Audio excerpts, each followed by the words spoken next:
Happy Pride Month, everybody. Welcome to the June 2024 edition of Low Wing. Hope you guys are enjoying your weekend. My name is Kyon. Joining me on the mic is the one and only Miss Pixie 6 or 6. How are you doing this morning? I'm doing so great, and thank you for acknowledging Pride Month. We don't have a lot left of it, but the moments we have, we gotta celebrate, man. We gotta use the rest of it up and just celebrate Pride. Absolutely, but I'd love to talk about it a little bit more. But both teams are actually ready to go right now, and we're gonna get things here right on the way. So we got our first matchup of the day: Meows the Chance versus the very aptly named Big Tommy and the Splats. Shout out to teams having to get their teams renamed for very savory reasons. We got their two rosters up on board. Meows the Chance running 5 players on that roster. Big Tommy and the Splats running 7. But we do also have our maps here coming up to this one. As again, both teams are literally just about ready to go here soon. We are our first map of the day, Inkling Art Academy Tower Control, almost a staple in the Tower Control rotation. Oh, definitely. This is so fun to play on, I feel, because there is a lot of back and forth here. There's a lot of places that you can kind of get stuck. There's a lot of really having to, take plat, take offensive positions in order to get past all those choke points. So there's a lot of fun to be had here. A lot of fun to be had here, and I'm sure all the Tower Control enjoyers are probably wondering, "Oh goodness, we're actually back here again." And I think you're right. We should be expecting a lot of interesting things here from both teams here. Again, Meows the Chance versus Big Tommy and the Splats to queue us up. Again, I really feel like it will pretty much boil down to, as you mentioned, the fights around Plat, especially around the second checkpoint coming into this. Gonna be curious to see which teams will start off strong here on day one.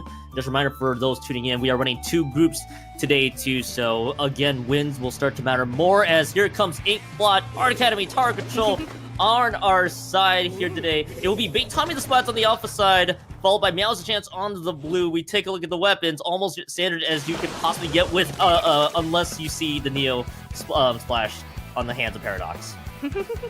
I've been seeing that come out a little bit more recently. I would say the brush is a little bit unorthodox, but maybe they're looking forward to making some sneaky plays here, getting in behind the enemy and just wailing on them with that brush. Yeah, I'm actually really curious to see if that Octobrush is going to be able to get a lot of value for themselves. Again, trying to win out a few skirmishes. That's going to be the key thing to keep in mind as Big Tommy and Splats is going to be approaching the first checkpoint here. Just not able to break it just quite yet here, 6. So a little bit of fighting there, no true control just yet. Gotcha. Looks like Big Tommy and the Splats right now in control of this tower here. They are pushing up onto the enemy plat, using their specials, using that tri-strike, getting some area here. We see the sodas come out. Ooh, they're making a very aggressive play here. They're getting it to the next checkpoint. Ooh, I don't see them being very well contested at all. They are just holding space so well. Yeah, they're doing a great job holding space, as you mentioned, but that entire push is going to get stalled out just like that. Just a quick little triple delayed wipe on top. Zelf's going to be the one riding this tower back at least into neutral. They're going to put the rest of Meows the chance in position to try to go for the retake. Again, approaching the second checkpoint, not too bad, but not able to break it just quite yet. Both teams still farming up for specials here, 6. Alright, we're seeing Meows a chance here in mid, trying to get more of this space away from Big Tommy and the Splats. We see one go down here. There's 2 down on the side of Big Tommy and the Splats, 2 down for Meows the chance. Ooh, it's really anybody's game right now. There's just a lot of back and forth here in mid, trying to keep control of this tower here. Yeah, Bush was able to get one more. They take 3 members out from Meows the chance, just like that. And again, it's very interesting to see that both teams have kind of not approached that second checkpoint just yet. It's been a lot of fighting across the board. I'm still wondering when the pain's going to come out, especially with the cooler options. We have the heavy hit from Big Tommy and the Splats. Meows a chance to dishing out the sniper right there too. This push is going to get stalled once more. They're not going to be able to approach the second checkpoint again. Meows a chance doing a great job on defense here. Again, they got 2 specials of the trip strikes available along the Trizuga on the left-hand side. They're going to fire this Trizuga. Not any value to be found so far. Trip strikes are at least there to at least a good target, just kind of making sure that Big Tommy and Splats aren't able to move up. Yeah, I felt that was a little bit of an early Zuka usage from Meows the chance. They didn't really have the aim on anybody. They just wanted to be able to hold that space a little longer, but because they weren't able to get any splats, they really weren't able to hold that area. And now 3 are down on the side of Meows the chance. Big Tommy and the Splats using that advantage to push up. And Big Tommy and the Splats at least have done a great job so far, just trying to make sure that Meows the chance doesn't have a chance to move up. They do have a Trizuga that is available. 52 Gal, by the way, going down on top of it. A little bit of a skirmish there across the board. They turns it into 2 down for here from Meows the chance. Specials are available. They are going to pop the Trizuga. It's being fired across the distance. I think just able to get one from that side. This is going to be Big Tommy and the Splats' chance to extend the lead, and they should be able to break through the second checkpoint there, unless Meows the chance is able to rush in. Ooh. In fact, able to take one right as I noted it there. It's Evil O again with the Octobrush, gets the second one on top of it. There goes 3 down. Big Tommy and Splats again cannot break through the second checkpoint. Another chance for Meows the chance to fight back. Yeah, Evil Oak there on that brush, getting 3 down, able to push up to mid with the rest of their team, able to take this tower back. Now we have to see if they can get more splats on Big Tommy and the Splats before they push up. But wow, that Octobrush is really just keeping the others at bay there, being so aggressive. Evil Oak's doing their part to make sure that they can play very aggressive with this Octobrush, but before we know it there, Meows the chance is able to approach that second checkpoint. Trip strikes were having to be burned just to at least force the defense there. Again, I love the patience, just waiting for the right time to dish those out. Make sure that Meows the chance doesn't wrestle lead back. This is still pretty close though, even with a minute left to go, where the tower has to forcibly reset back to mid and then possibly get the other push going from Big Tommy and the Splats. And that's a huge find onto the sniper. The shot's gonna go down on top of it. Meows the chance going 2 down. They do have 2 special available, but they're gonna have to wait for the members to respawn. Yeah, I was gonna say this is a really close game. It's 53-48 right now with the tower in control of Big Tommy and the Splats there. They are pushing up with it. Although Evil Oak is behind them, gonna try and get some Splats here, try and skirmish, but looks like they're a little stuck at the moment. A little stuck, but I think just rewind plays one patiently, and the patience is on display. Evil Oak, however, shuts down with the zip caster. The cooler's been dished out, and Big Tommy and the Splats, once again, they do have lead. This is going to be the response here from Meows, the chance to make this one work.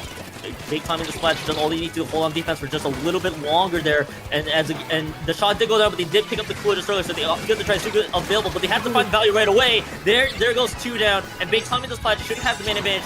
GG strikes being dished out there. This should be secured victory here for Big Tommy and the Splats. They're going to start off this low ink set here today, going up 1-0. Yeah, that was a great use of those strikes at the end, just preventing Meows a chance from getting on tower at all, really securing their lead and taking this first match here. Gosh, what a play. I mean, just really just trying to hold on to those trip strikes, knowing when you need to pop them, as we do get to see. I always love to see the fist bump on screen there as well. I feel like it's a case that both teams almost kind of evenly match for the most part. We did see a lot of specials just kind of flying, just trying to play this one very patiently. Their defense was honestly on point for the second checkpoint. It just really came down to who had the better defense, I felt. And at the end of the day, Big Tommy and the Splats won the 2 fights they really needed to win. At the end of it, again, great patience holding on to the trip strikes until they needed it. That's how we see Big Tommy and the Splats win that first map here, 6. Yeah, I think you're right about the defense. Big Tommy and the Splats did have a pretty solid defense there. I think maybe Meows the Chance had some more aggressive plays, especially with that Octo Brush. But the thing about having an aggressive player on your team is you really got to follow it up right away. If you let those picks kind of sit for a little while and you don't take advantage of them right away, then you lose your chance to take the lead. And again, the Meows chance. They still have another chance. Yeah. Pardon the slight wordplay. They're on Hagglefish Market zones in this case. And this one's a map where it favors a lot of long range weapons. I won't be surprised if the sniper and the heavy headed I'd say even the heavy headed as well, keeping the cooler options at bay. But I wouldn't be surprised if we do get to see some weapon changes that help supports the longer range that this map generally supports here, 6. I think we're still going to see the edited, the pencil come out, because those are some good long-range choices, but maybe Dr. Brush still? I've seen Zipcaster do some amazing things on Hagglefish Market, just because there's so many different objects close near the zone that you can latch onto, so maybe that'll come out again, who knows? I mean, maybe looking to find skirmishes from the side there as well. Again, trying to wrap around, try to see if they can catch somebody by surprise. You noted there too, Zipcaster. There are a lot of objects to just latch onto and catch them by surprise. So those are a few things I am looking out for here in this set. Of course, Meows the Chance still looking to see if they can win the second game, at least tie the setup 1-1. This is play all 3, not best of 3. So everybody has to play out all 3 of the maps that are here in each round. So of course, goal here to get the 3-0 ideally. As okay, wait a minute, this is not part of the script, but I do appreciate the changes, excuse me. Wow. Changes is here with the Sorella Thunderumbrella, and I do see the gold dynamo from Azalea. Wow, that's a choice, but I have seen Chumps work really well on zones just to be able to hold space for their team, so I'm hoping that's what this Dynamo is going to do. But as I say that, right now it looks like quite a stalemate in mid, neither team really getting much paint on the zone there, although Big Tommy and the Splats does have it right now, but both teams are still so close to the zone, it's hard to tell who's going to keep it locked down. Yeah, both, they're two both teams kind of just trying to fight around the zone as much as they can. It is going to be a stagger 3 down there.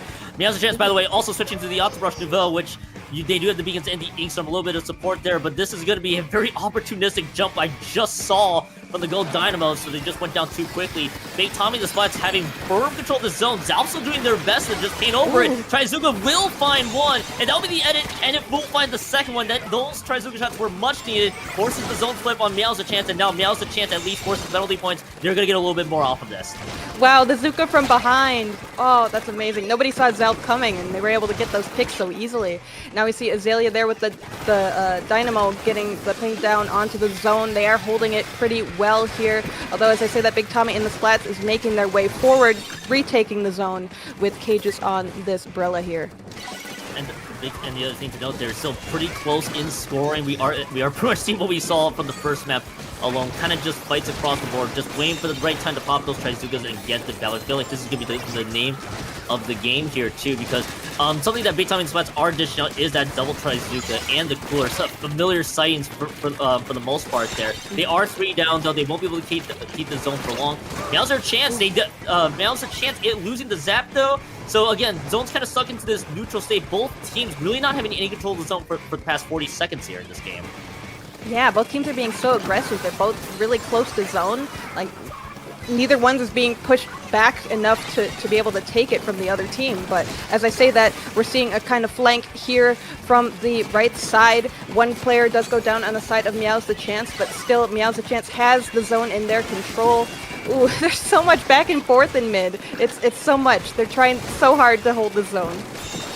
Again, it just boils down to just how much paint is being thrown in with the Inkstorms and whatnot. And Tommy Splats, they take 3 down there. This is their time to just try to be aggressive. You have a Trizuka that is available. The shot in the 52 is going to follow up with you as well. So there's the whale, at least trying to space out the rest of the group. You have the Trizuka just pop there as well. It's going to try to find one from the side. Not any value, so to speak, so far from the 2 shots we see. But more importantly, though, for Tommy Splats are out of the penalty points. 40 points and ticking down here.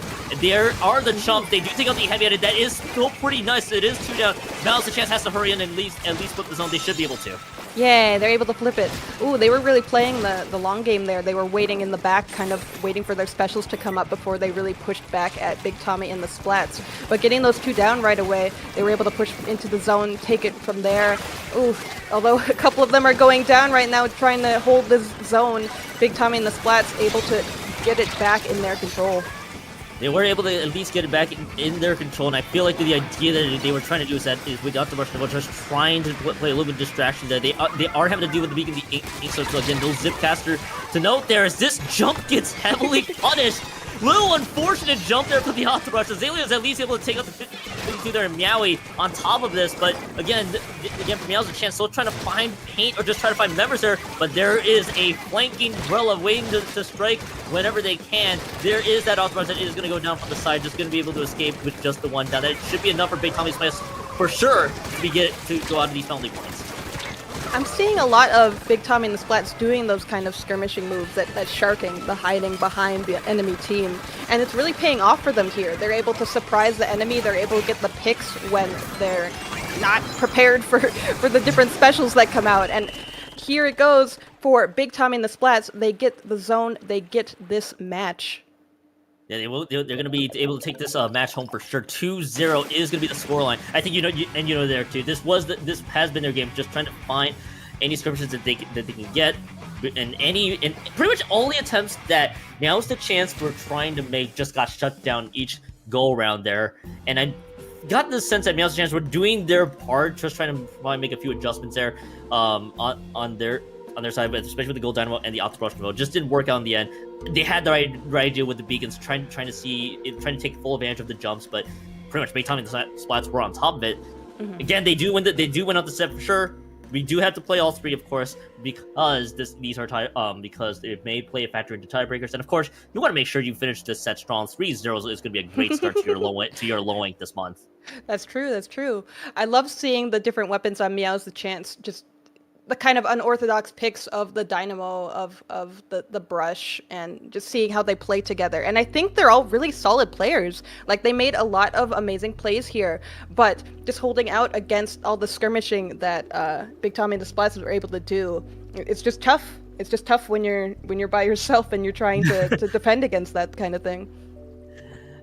Definitely so, and I think the umbrella change for sure got a lot of value as well. Just catching the rest of Meow's a Chance by surprise from what we saw there. So coming into this third map here in Rainmaker Crab Lake Capital, I always like to say this whenever we have play all 3s here. It's salvage mode time. Meow's a Chance to trying to see if they can at least get a game off this play all 3. You'll get the idea here, because yeah, they lost the set, but you still definitely want to end this off on a strong note. At least get yourself enough points that you can in the event that you do move up to, let's say, alpha, beta, or even gamma at this point for in the brackets. Of course, Big Tommy and Splats, you have won 2-0. You want to see if you want to take this one home. The 3-0 will feel really nice mentally wise if you're able to take this one back. True. You can't discount it just because it's the 3rd game in this set. You want this. You want this win. You want to be able to close it out 3-0. Or you want to be able to say, I took 1 off of this team. Like, it's important. And it should be noted that it's still important, especially Rainmaker on Crab Leg. What a solid map mode.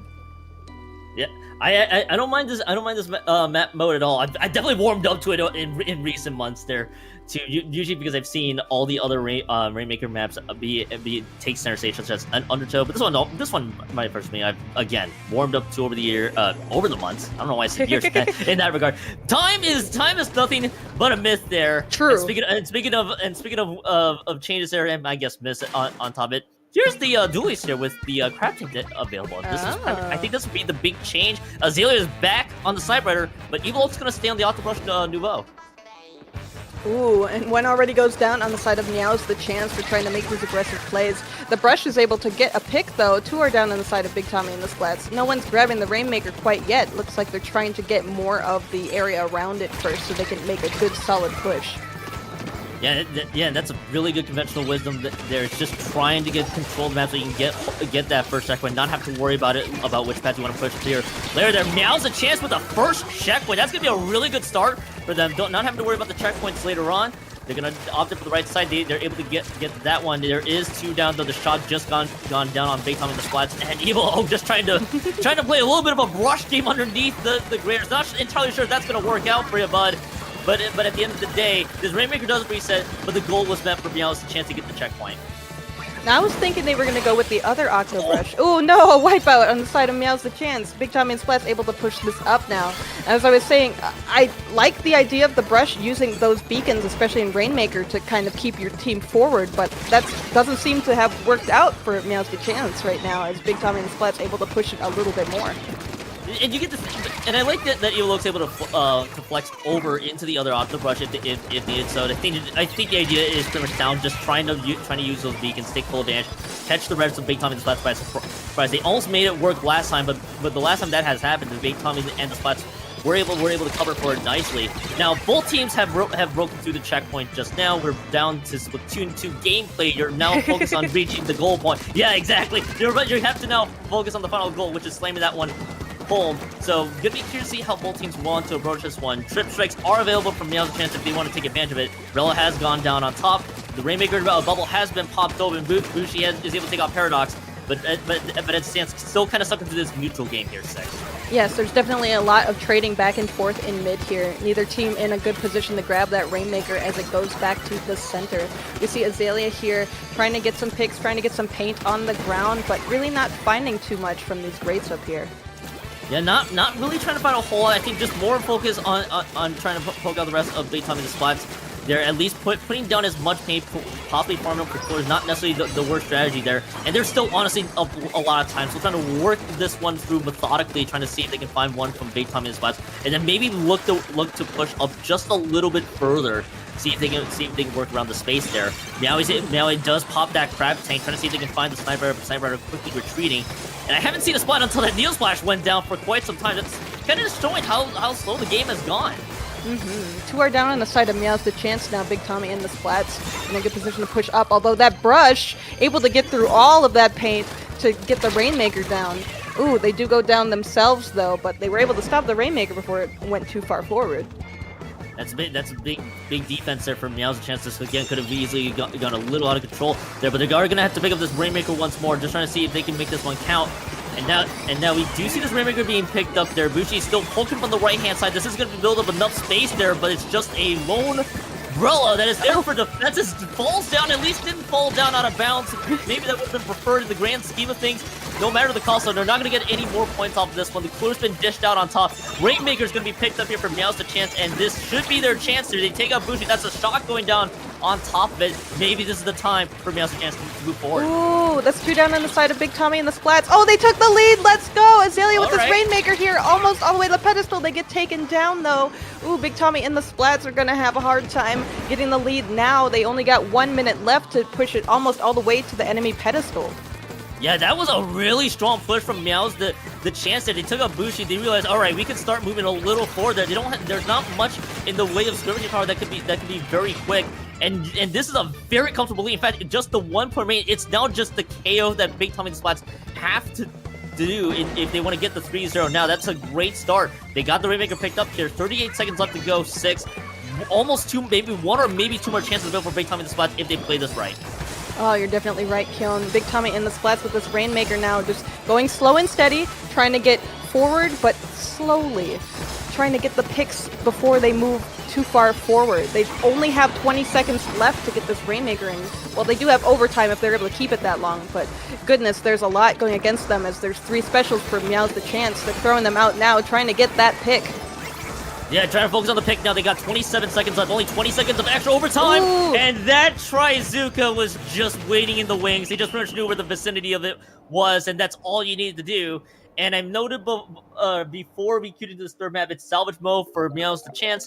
It was very successful. 2-1 is gonna be your set score in favor of Big Tommy the Splats. That's at least a good ending for Meows the Chance, even if they didn't win the set overall. Oh, definitely. They showed that they were down, but they were not out. They still had fight in them. They still had the means to win, and so they did. Good for them. We love an underdog story. Yeah, I think we all love all the underdog stories. So if you show up in alpha brackets later on, make sure to take it home. Probably prove some of the folks out there wrong there. But I want to go back. There because Meows the Chance had one window to make it work. We were kind of stuck into this state where both teams were just trying to race that Rainmaker all the way home. And it looked like Meows the Chance was able to get some key finds there. They took out Bushi, who had the shot. That was a good chunk of their killing power. It was just now left to skirmishes and just from the rest of Big Tommy the Slabs, but they had to retreat a bit. That's how we took it down to 1 point for me. I was a little worried there at the end there because it was like, wait a minute, they have 20 seconds to make it work. Trizuka just popped a little bit of a Zuka moment, just firing in the general direction. That's all you really needed to do. And hey, that ends at 2-1 to go. And we are here where there's still a few more matches that have yet to finish up here. So 6. This has been a great start so far. Here in Lowing, I was about to say the wrong term there for a hot second. You can tell where my brain's at. You just commentate so many tournaments. It's fuzzy in your mind now. Yeah, it's all blending itself together here. Speaking of which, here's Group B here for round 1. A few things to note there. Hibiscus and ULTRAKRILL were 2 teams that were making headway coming into this particular month. Same with Big Fat Sea Cows here. And I do love some of the results there. Of course, ULTRAKRILL 3-0 over 6-pack Yokes. My Yokes. I bet they played hard. I love them. Let's see. I see a lot of really great names here, actually. I love Determination 2. I'm guessing the subtitle is Electric Boogaloo. I'm going to have to guess. Wow, some of the other ones. Goodness, we see so many interesting names in competitive Splatoon. I don't think we talk about that enough. Lowing has had some very interesting team names over the months. There were some great ones I could definitely remember. I know before we started on the cast, we were just doing some of the team names that were in front, but that's it's like, I wonder if you guys can get a little more creative. I do see some creative one there. That is Group B though.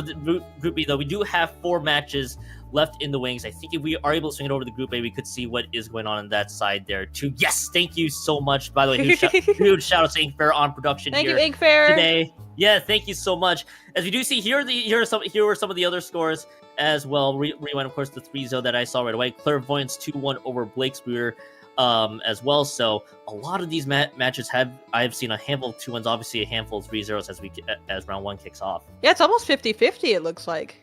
There's a lot of both of them. Goodness. Yeah, notably. Well, we are still waiting for the rest of this round to finish up here, so we're just gonna go ahead and cut to break. We'll let those matches finish out here. Don't go anywhere, everybody. We have just started the June 2024 edition of Low Ink. We'll be right back once we are ready to go for round 2. So don't go anywhere.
Hello everyone, welcome to Low Ink for June 2024. We are in day 1. My name is Miss Pixie6 and I'm joined by the beautiful and talented Kyon. Say hi, Kyon. Hi. And we are in round 2. We're going to be seeing Angelink versus Seep and Destroy. Yeah, Angelink and Seep and Destroy coming up here out of Group A this time. On that side of the fence, as both teams actually just about to queue into the lobby here, so we're not gonna have much time to break this one further. They're both teams at least fielding 6 members on their respective rosters. Should be a fun one coming up here. As Barnacle and Dime Clam Blitz is gonna be the one coming up. I always like to refer to this as the stalliest map mode in all of clams. Why do you say that? I think this is pretty good back and forth. It is. It is. But... it just means it, but maybe not much scoring. Just depends on which team will get control first. Sometimes this is where things get a little tricky, all things considered. That's but fair. more importantly, Seep and Destroy, by the way, has a fantastic team name named off of the named off of everybody else. As I was sorry, I was getting distracted by a few other messages going in my head. Go. You're just so amazed by how great Seep and Destroy is that you forgot how to think. You forgot how to word. My words have suddenly left me. That was how well that entirely went. That's a sign of great things to come. That's okay. That happens sometimes. That is true. That is true. Sometimes I forget. Maybe my brain is just filled with the song Seep and Destroy. That's probably exactly what it is. Angelink and Seep and Destroy, by the way, 0-1. They did lose their round 1 set, so of course, winner of this one will be on the board here. Coming to the second one, of course, you want to be within the territory. If you want to be within territory of Alpha, you definitely want to win this one. It's basically must win if you want to make it there. Otherwise, you may have to just settle for one of the other brackets. No time to waste right now, because actually both teams should be queuing up here just about now. Ooh. Let's see what weapon comps we're going to see from both sides here.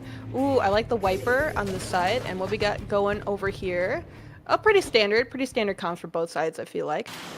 Yeah, I think this is as standard as you can possibly get here. It's gonna be Seep and Destroy, by the way, on the Bravo side. Alpha side will be Angelink, and I don't mind the Stamper pick at all there. The Carbon Roller Deco, of course, if you help supply enough paint, you can enable that Carbon Roller to own the Carbon Roller things on top of the world. Both teams, of course, are starting off by brawling. It's gonna be three down really quickly here. Seep and Destroy should have a lot of control of the map as early as possible. Possibly gonna get the first push if they're able to take advantage there. But it looks like Angelink may be able to respawn, but they're still going down quick.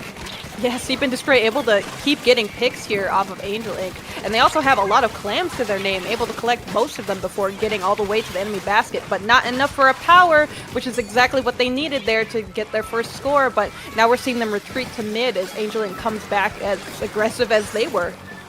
Yeah, they had the right idea. Just 1%. I believe the Stamper had the 7 clans, but they weren't able to spawn the power clan in time to get the first push. Just a little mistimed on the toss there as well.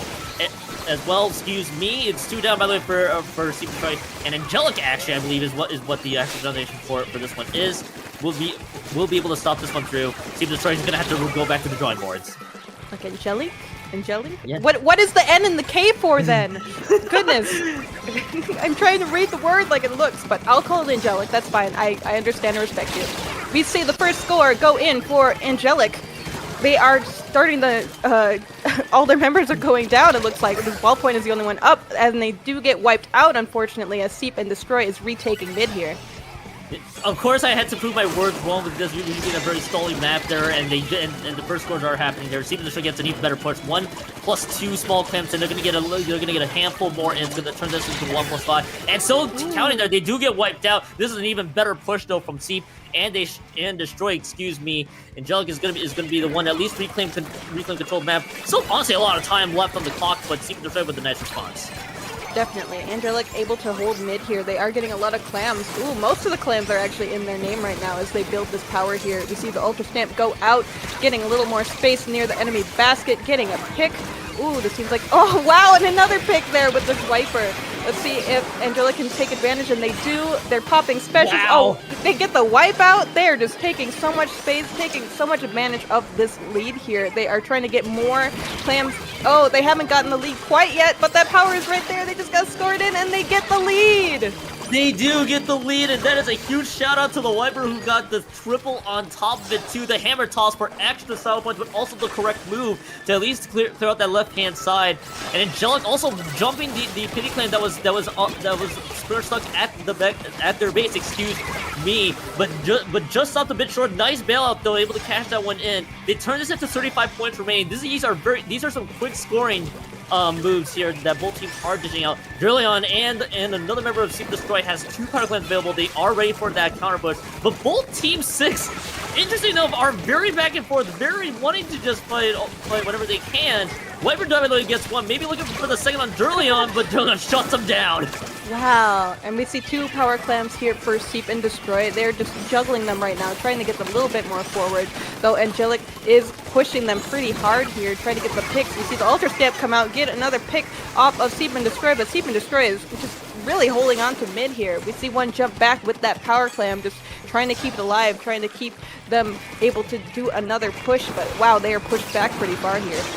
They're pushed back just a tad bit. They're just gonna have to fire some Zuka shots, just trying to space them out a little bit. But there's a little bit of a counter Zuka, if you will, but no value really from both Zukas just quite yet, just trying to deter the other from happening there. Now the unfortunate thing though, even though one power clan is gonna be disappeared from Seep and Destroy, there's gonna be the second one that just spawned in, and this didn't break through the penalty points yet.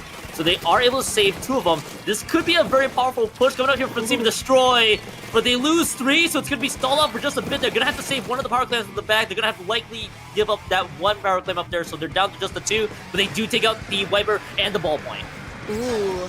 Looking at the paint on the map here, it looks like Seep and Destroy was really pushed back into the corner, but as I say that, they are retaking mid here, that power clam off on the right side, just trying to get ever more closer to Angelink's basket here. They are able to make it in, but let's see if the rest of their team can follow up with it.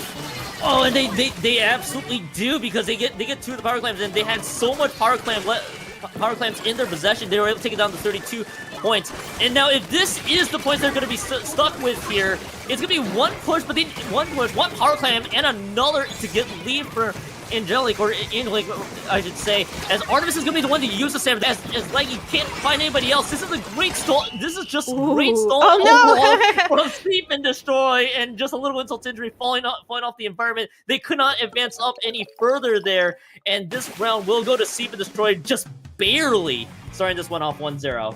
Wow, that was exciting gameplay there. We saw so many wipeouts happen. We saw so many people going down on both sides and getting, I think both of them were in the 30 range for their points at the end of the game. Just like so many points, so many clams were scored. Goodness, they were just amazing gameplay from both sides. I'm glad to be proven wrong anytime I say the stolen one. It gets a very slow burn to the end, and they're like, all right, nah, we're just going to score. Just had to prove me wrong for this map. I like that they did, though, because it was very close. It ultimately came down to the last push.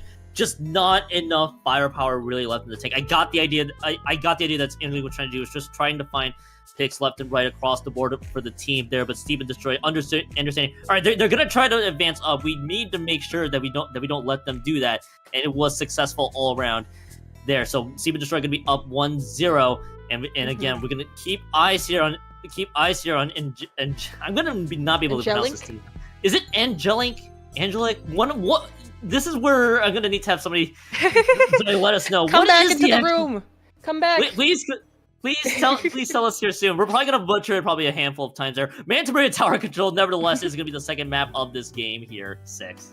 Yes. Oh, this is going to be fun for both of those team comps if they choose to keep them.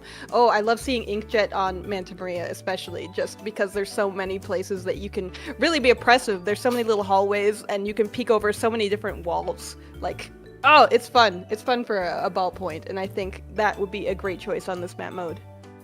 And I would not be shocked at all. They're gonna just keep that ballpoint in their possession throughout. This is gonna be one of those things there where I also like to see if they want to dish out the wiper. I don't think Ultra Sand's a bad choice at all in Manta Maria with how the map is pretty much shaped there too. You can take advantage of the Ultra Sand, but you can also use the wiper. Just try to maneuver around the map there to try to get a few slashes here and there. But that's gonna be the one thing I'm gonna try to keep an eye on there. Angelink, again, if I'm gonna butcher that name as much as I can, someone will have to correct me later. They honestly, still have they have a really strong chance to also take the second map too. We saw how back and forth that first map honestly was, so I won't be surprised if we get to see a close one here too. The thing they're gonna have to deal with though is that Tower Control's gonna have to just go in one speed the entire way through. So if they're gonna get a counter push, it's really gonna depend on how much time is left on the clock. Both teams will be queuing up here shortly. 6.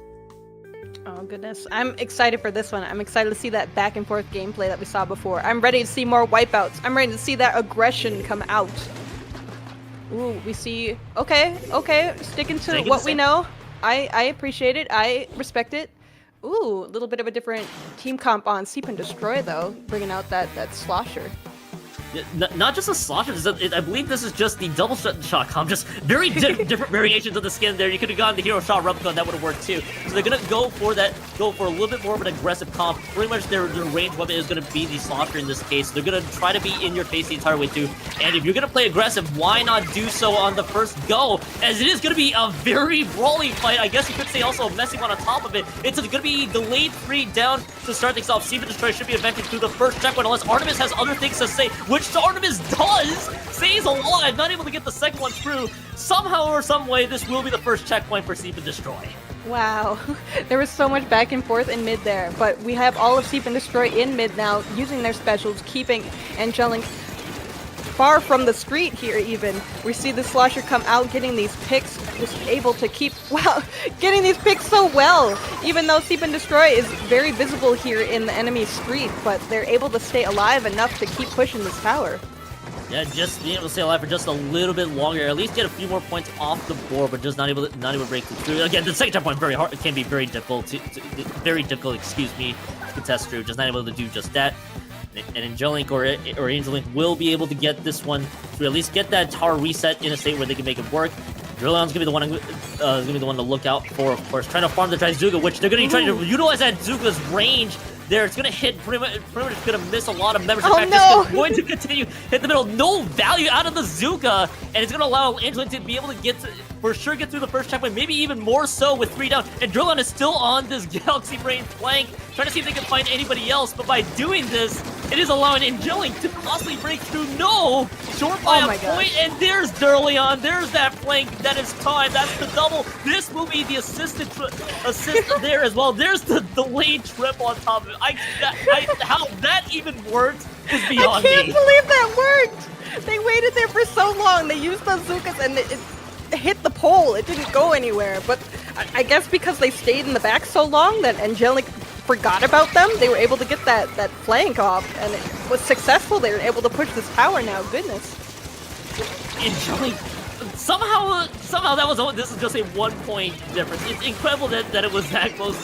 Again, Durleon, Shao, just able to make this one with great patience there. I was a little worried if the lead was going to change just on a dime, but that's all it is. And in fact, even Detroit, they take 3 members out, delayed 3, and that will be the second checkpoint clear, the all-important second checkpoint out of that board. And now the ballpoint's gonna have to be planted. They're on defense. This is gonna be Seep Destroyed. They're gonna go 2 down, but they are winning out some of the fights, at least trading things left and right there. In fact, it's just the ballpoint that's alive. BB has to pop the HF right away. So trying to fly left and right, trying to see if they can get a bit. There, they take out the slosher there. Dodges the Trizuka shot. That staying alive is gonna be the key thing. That is gonna be an important 3 down on top of it. It's gonna be the delayed wipe here soon.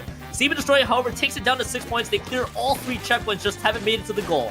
Wow, I'm so surprised with Vivi's solid anchor play there as the ball point, able to just stay there against Seep and Destroy, just staying alive, able to shoot whatever they could at them, and able to stop that push from going any farther. Now Seep and Destroy does have only 6 remaining points to push that tower. Angelink is going to have to push this tower pretty far to gain the lead here.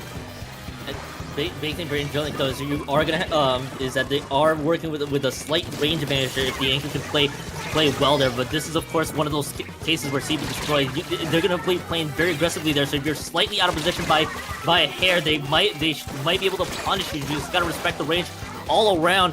And Angelink is not going to be able to get past the second checkpoint whatsoever there. Seep and Destroy is doing a great job holding as well as they can. They also take out VB on top of it, so now it's just the three frontline players somewhat trying to make this one through. They're going to have to escape just a tiny bit more. And I believe the Hammer did take 2 members out of there, so it is going to be stuck into this neutral state. Seep and Destroy, imagine they're going to probably be heavily focusing on defense, make sure that Angelink doesn't clear those checkpoints. Ooh, Durleon securing 2 picks over on the right side. Are they going to get this third one here in mid as the Zuka comes out?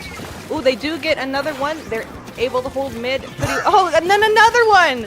Goodness, good Zuka play with Durleon here, just holding space for their team. Angelink really got to get this tower now. They've only got 24 seconds left to secure the tower and push it forward. Ooh, but Seep and Destroy is just not letting them anywhere near it.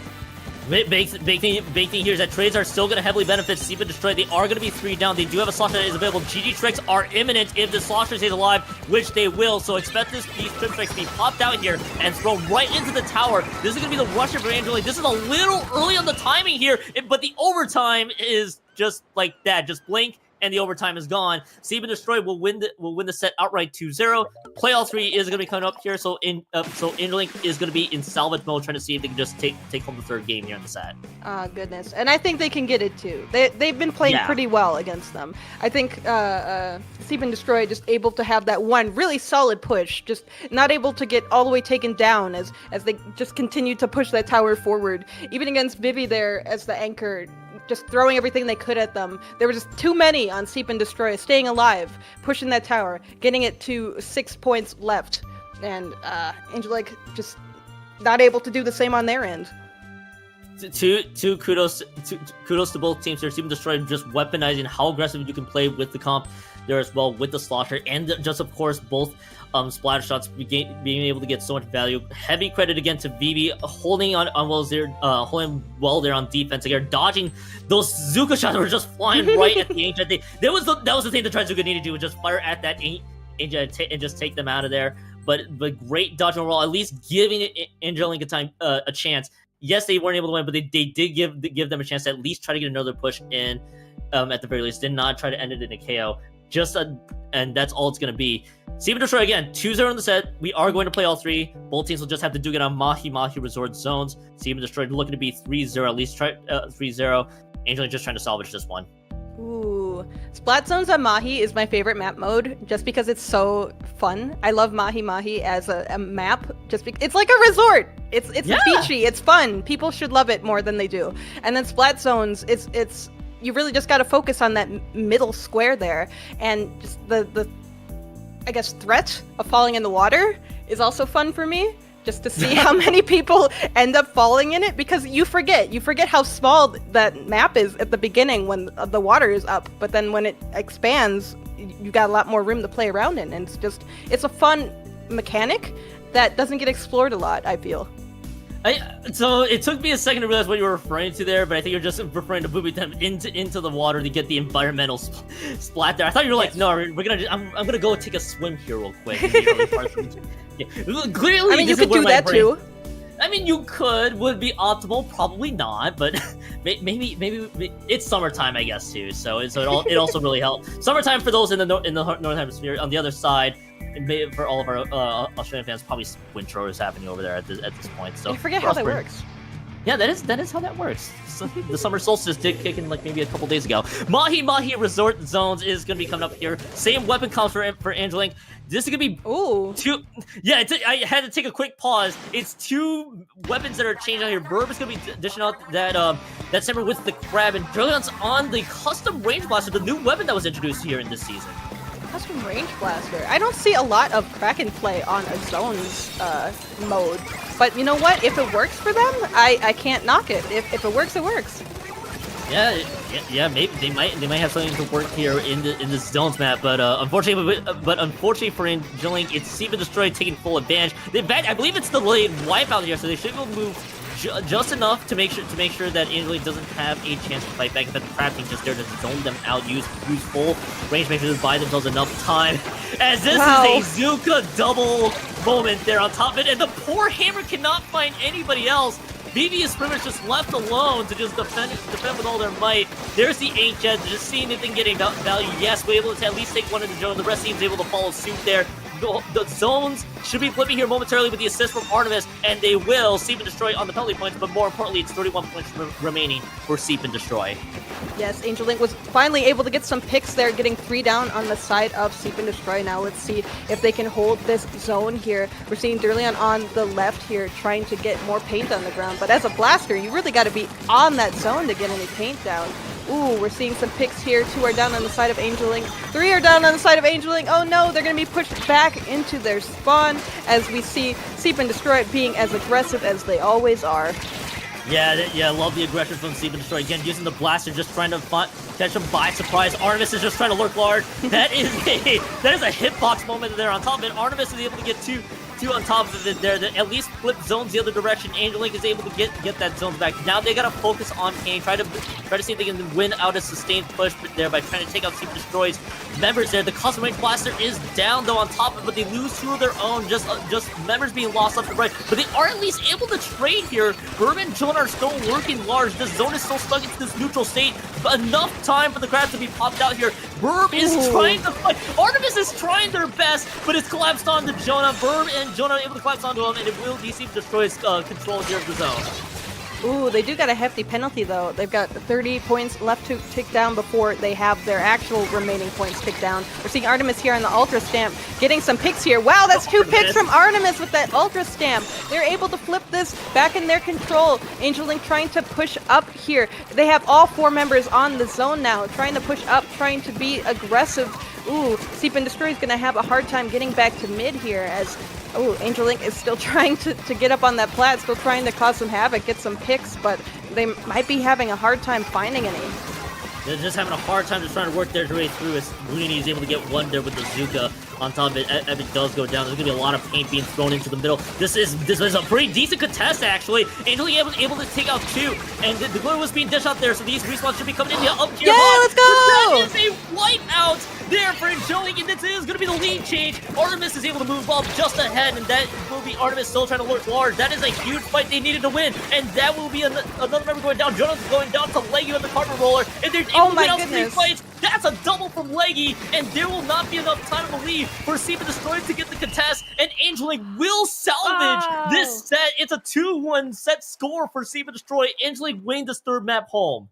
That was amazing. Angelink able to get all those picks, able to hold that zone to get this map, to get this point here. Goodness, that flipped so suddenly. I was not prepared. Artemis game when we really needed. I mean, I felt like I've counted a lot of times that Artemis was able to get 2, maybe even more out of this one. The rest of the team followed up suit with the wipeout. The thing I was a little worried about is the time Seep and Destroy could have possibly flipped zones the other direction, but in that case, though, Angelink able to take out 2 key members there, which, again, with only 2 members out, but I think the custom range blaster was only one of them. You don't have enough paint really to flip zones successfully, and Angelink was able to sustain the push, and then the wipeout to follow suit was magical and beautiful on top of it too. So Angelink is able to salvage this one. There's gonna be a 2-1 set score. Pretty interesting set overall, though, 6. Yeah, I think it was pretty evenly matched between both teams. Just Seep and Destroy able to get some picks, get like 1 solid push on both of the other map modes. They just needed the 1 solid push to get them there. And then here with Angelink, they were able to hold it up till the end with their own big solid push. It's fun to see that kind of back and forth gameplay. Yeah, definitely. Just love the back and forth we saw here. And again, just seeing a quick recap of the roster there. Seep and Detroit 1-1 will be their record coming in after this second round wraps up. Angelink's going to drop to 0-2 2 though, but a lot of things you have to look up for if you're Angelink. Even though, yeah, you went 0-2, just a great finish overall in that all important third map there to at least salvage anything. You at least get yourself revved up here, hopefully trying to run it back for the next 4 rounds there. Again, margin of error is very razor thin coming up here, as we do get to see the replay of poor Artemis getting collapsed up on. A little unfortunate in the grand scheme of things, but it is going to get the zone split there on top of it. And Burb was able to follow it up with that double there to at least get that push going. And I think this might be the time where Artemis was able to quickly respawn there. Yeah, there's that Ultra Stamp, and able to get 1, follows it up with the second, and then the Range Master follows suit. The Hammer didn't really get the other, but is forced to escape from Jonah at that stage, and that's how Angelink really just kicked off that sustained push all around. And Definitely. Yeah, we do get to see the replays from how the rest of the match went for the most part. Yeah, we get to see that tower push here. Ooh, that Durleon. got.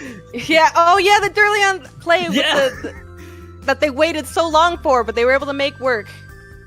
Yeah, this was the one I was wondering for. It was like the most galaxy brain move. The reason why it was so galaxy brain is because they had to be patient the entire day. The lead was not close. They could have easily crept through, but Durleon waited at just the right time to just stop that push, and that's pretty much how the lead got extended the way it did. And yeah, here's the overtime push here from Angelink. That again, they just need to move up just a little bit further with extra paint on the board. Just not enough left. The Inkjet, I get the idea with the Inkjet, just trying to see if they can find anybody else to clear up the space, but overtime just really ran out on that. I think that's what it really boiled down to. Seep and Destroy do what they needed to do, and again the bonus camera angle, unfortunately, of the environmental spot at the end. So here is what we see from Group A round 2 so far there. So what did you see so far from the results while I'm gathering what I find here?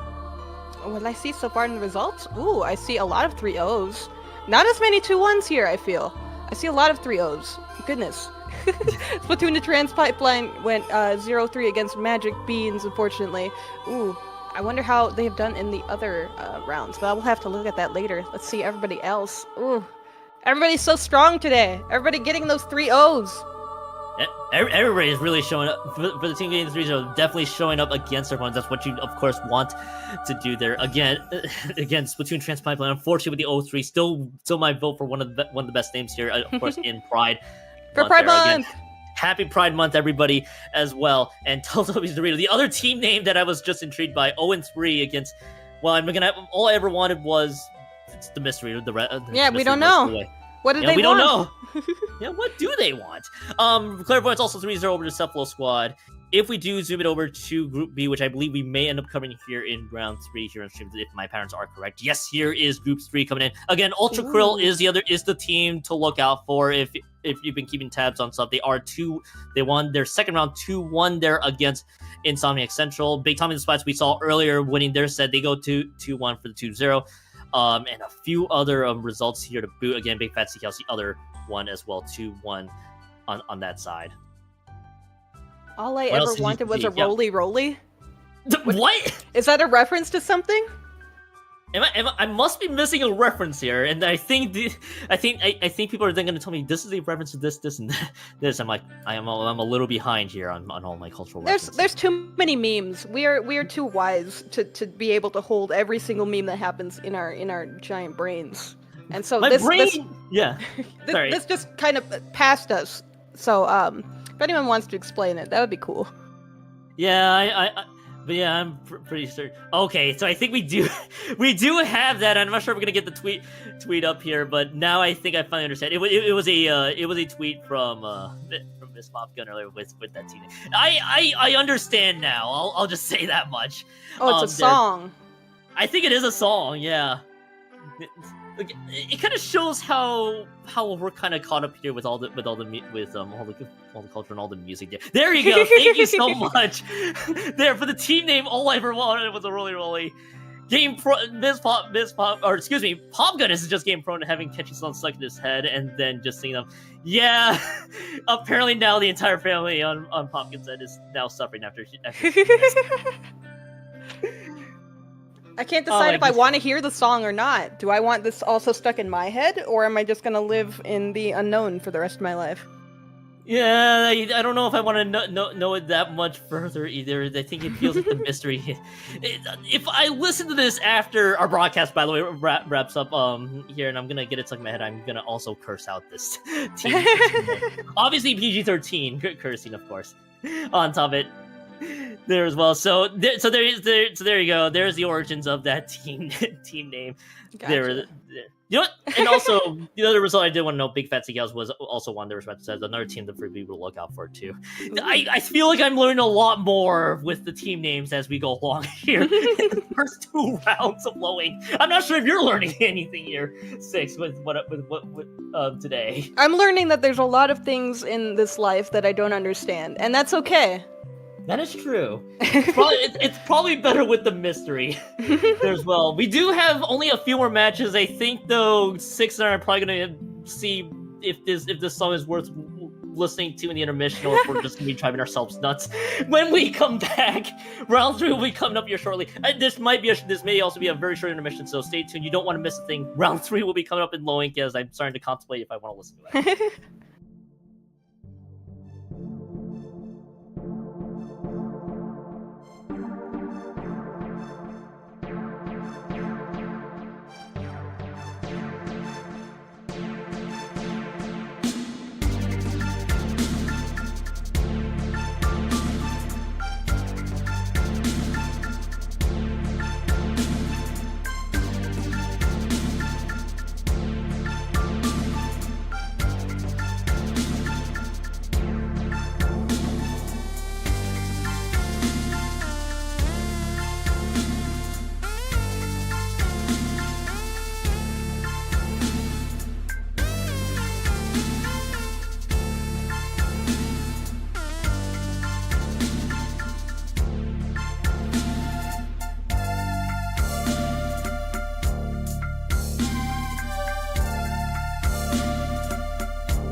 Hello, everybody, and welcome back to the June 2024 edition of Loink. Again, happy Pride Month, everybody tuning in. Once again, I'm Kyon. Once again, Six is with me, about to enter into this third round here between Drum and Bass and Splat season. I, for a hot second, thought that it was the season for Drum and Bass. That's kind of how my brain kind of interpreted here. But this should be a fun matchup coming up. Splat season for Drum and Bass. Just mix them all together. One big super team. Oh, so it's just a season of Drum and Bass, or is it a Splat season? A Splat season of Drum and Bass, or a Splat Drum and Bass season. Ah, now we're thinking here. Yeah. Drum and Bass and Splat season running 5-man rosters or 5-squad rosters. If you will just quickly dig things up in terms of records. Yes, we got Drum and Bass at 1-1. Splat season is also 1-1 as well. So both teams have lost one and then won one, of course, in the previous two rounds. So entering this third one, trying to see if they can go up 2-1, giving themselves a few more steps into the alpha brackets. We got ourselves a very familiar Rainmaker mode here, Six, in Undertow Spillway Rainmaker coming up. Goodness. Now they remade, they made some changes to Undertow Spillway. Not so recently, maybe like a couple months ago, but yeah. I feel like the changes they made for Rainmaker are so difficult to wrap my brain around, because they made the right section where it used to be uninkable on the ground. They've made that inkable now. So now if you get into that hallway, you can just go forward and get that Rainmaker all the way up to the pedestal. So like, you just win once you get in that hallway, really. And I don't like that change. I'm against that change. So this is not a fun map mode for me. It might be a fun map mode for them, though. I hope. Yeah, that's also true. Yeah, for some it is fun, and for others it's probably like, why did you make this thing? I think this will be the eternal question we will all be asking ourselves here. But yeah, this should be a fun one. Again, I think it's just a staple Rainmaker map for the most part. This is also the map I was thinking of, where, because I see a lot of Undertow Rainmaker, I forgot that crab-like Rainmaker existed from the first round, and you noted that is a better choice. Yeah, I think I finally got you. Splat season, by the way, on the Alpha side, and Drum and Bass is gonna be on the Bravo side for our matchup here today. That's one of the new decav weapons that was introduced in this recent season. Yes, we haven't seen a decav yet today. Not anywhere. So seeing this get pulled out for this Rainmaker mode is going to be pretty interesting. Hope that they get to use it to be pretty aggressive. Looks like they're in the back right now, though, just getting paint on the ground, trying to keep Splat season away from this Rainmaker. One is down on the side of Drum and Bass already, though. Ooh, and it looks like they're going down. Oh no, they got that. The decav got that pick there. They go down against the Rainmaker, though. Is Splat season able to push it up to this pedestal already? Yeah, Splat season able to push this one up the pedestal. Just stopped a tiny bit short of sending this one home, but this one's going to be for a few more seconds there. The rest of the team will be able to follow suit. And this will be a lot of paint being dished out there. Inkjet is going to be dished out here on top of it. Able to get the return Splat onto the ball point. Just a bit of a trade there. All things considered, it is a pretty decent stop, I believe, so far for Drum and Bass. They will have two specials available there on top of it. One thing I actually was intrigued to see, though, is I don't think there is a Trizuka in the wings there for Drum and Bass, excuse me. Splat season does have one that is available. Just something to keep an eye on if range starts to become a factor. Gotcha. Yeah, they're playing a little off meta there without the Trizuka. They are struggling a little bit trying to get forward here as Splat season is being really aggressive here. Ooh, they're able to get these Splats, able to push this mid position here. Ooh, Drum and Bass is having a lot of trouble trying to move that Rainmaker forward. Yeah, just a little trouble just moving that one forward. In fact, actually going backwards with the Rainmaker positioning, not the direction you necessarily want to go. Splat season is punishing both the decav and the wiper out of there, so both their slashers have gone down. They're gonna pivot this Rainmaker smartly to the left hand side. In fact, still winning out fights on the other end. And this is not gonna be good at all. It's 3 down right out of the gate. Their Splat season just moving way up ahead, and they will take this down to 60 points remaining. Sole successful push. The stamp also shut down on top of it. Trizuka's being fired here from Splat season as well, but they are going to be into a delayed 3 situation. Avalon is going to try to poke at this Rainmaker.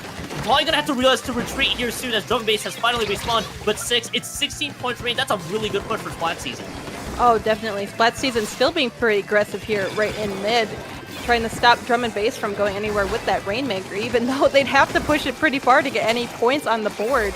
Ooh, Splat season all together now. They are pushing this right side here, we see the decaf coming up, trying to get a pick, but they get taken down. Drum and Bass is going to have to get a lot of picks here to be able to push this forward. They're two down on their team, though. They are trying to push this Rainmaker forward despite that. They're able to get it pretty far, though, even though that Trizuka does eventually take them down. Zuka's just there waiting in the wings. This is the one area of concern I had a little bit with Drum Bass is the snipers are pretty much the majority of their paint. Decaf, I imagine, Decaf and White were kind of the secondary options there. The rest of Splat season is just throwing them a little off guard with the way they're kind of moving around the map. There's some movement, if you will, with the shot, the wiper, and the ballpoint just lurking suit. So Splat season, they do pick up this Rainmaker just a tiny bit early, just I think just to secure it. They are being surrounded though by all the Drum and Bass members there, just keeping into this little corner there. Yeah, it is 3 down in the grand scheme of things, but Splat season did stall out a little bit more time. I'm amazed that Splat season was able to hold that Rainmaker and still get picks. Like, they knew exactly where to put their Rainmaker explosions to get Drum and Bass to get away from them. They weren't able to move it too much more forward, though. Drum and Bass does have possession of it now. They are in mid. They are trying to push up this decap on the left, trying to get some picks, trying to push it up. Ooh, they're being very aggressive. Although both sides just have one member down now, there's not really an advantage for Drum and Bass being able to push this up. Yeah, Drum and Bass right now still has some time left on the clock there. In fact, they are in a position where they can secure this first checkpoint, which they are going to be able to do so just now with that all-important bubble just to help protect their backs here. So 6, they just popped up the special. They are going to pop this Rainmaker bubble, and this could be another push imminent if they play their cards right here, 6. Ooh, we see Sammy on this blaster here getting some picks, so they get taken out by that Trizuka. Ooh, we see a member of Drum and Bass being a little cheeky there, trying to push it up a little bit, getting to 30 points remaining for them. But it doesn't look like Drum and Bass has a lot of members there on that left side able to continue that push going. Yeah, not able to keep that push going. Now they actually reset the Rainmaker, which is going to be in prime position for Drum and Bass. What I was wondering is if Splat season was actually going to stall this one out. They actually probably had enough time to do so, but they opted for the reset, and Drum and Bass has control of this mid area there. But Splat season may not be too worried, though. There is going to be the Rainmaker pickup. They got 50 extra seconds left in overtime, but they are being surrounded left and right. They got to be with their team. They're going to have to escape the inkjet shots. This has to be the quick escape here. They're having to dodge the avalanche shots as we speak right now. They got to break this one through. Left-hand side is going to be the one that's most likely to be open there, but they are surrounded by so much ink, and that'll be Splat season holding on defense there. 1-0 to start for Splat season. Gosh, Jaden there for Drum and Bass, holding onto that Rainmaker for so long, dodging those inkjet shots so well, but just not able to hold it against the rest of the team. Oh, goodness. There was just so much aggressive play for Splat season. They were just able to coordinate so well. I'm stunned. Yeah, it's one of those cases where Drum and Bass, I got the idea they were trying to do there, just trying to work with the decap and the wiper, and just work with the sniper that they had available, but it just did not materialize. Splat season was just able to run circles, able to get some all-important finds in the early sets of this game. There was still definitely a chance for Drum and Bass to just fight back. Again, though, it was going to be full defense for Splat season. I was again a little concerned about the quick reset there. There may have not been enough time for the overtime to fully stall it out. But overall, though, great work from Splat season. Drum Bass still has another chance left in the second map coming up here. And what I love to see is some adjustments there. Maybe we could see the decav coming back once more if they're comfortable with it, or probably flexing over to the other decav. Still a lot of time for Drum and Bass, though, coming up to this playoff 3. Second map should be Scorch Gorge Clan Blitz here, 6. Definitely. I was thinking for Drum and Bass, like the wiper and the decav kind of have similar roles, I feel. Yeah. Decav with the bubble maybe a little bit more supporty, a little bit more defensive, but they were still just as aggressive as the wiper. So I'm wondering if for this next game, one of them is going to switch up. Maybe one of them is going to play a completely different weapon, a different class of weapon. But I suppose it's up to them if they can figure out, which one is going to be the aggressor, which one's going to be more of the painter, the support type. Then maybe they will have better luck here for Clan Blitz on Scorch Gorge. And that was kind of you pretty much hit the exact point I was wondering too. Is that the wiper decav almost similar-ish in roles in terms of the weapon class on top of it. They just had to rely on their two slashers, I like to call them, or basically the decav and the wiper, to basically get their paint down in front of them, make sure to make this one all work. Just again, didn't materialize. There's still another game to work with for Drum and Bass coming into Clan Blitz Scorch Gorge, where I'd imagine with the way the map is shaping out, I wouldn't be surprised if we do get some changes for the Deciders drum and bass, but Splat season, I also wouldn't be shocked if Splat season doesn't try to change things up. Of course, these are also lowing teams, so they could always throw me off each time. Do a completely different comp. All dapples. All dapple. Oh no. Oh I've no. seen that before. I've seen that before at work successfully. So you know what? You can't count it out. You could do anything as long as you're confident with it, as long as you're good at it, and you know what you're doing. You know your role. You can make anything work.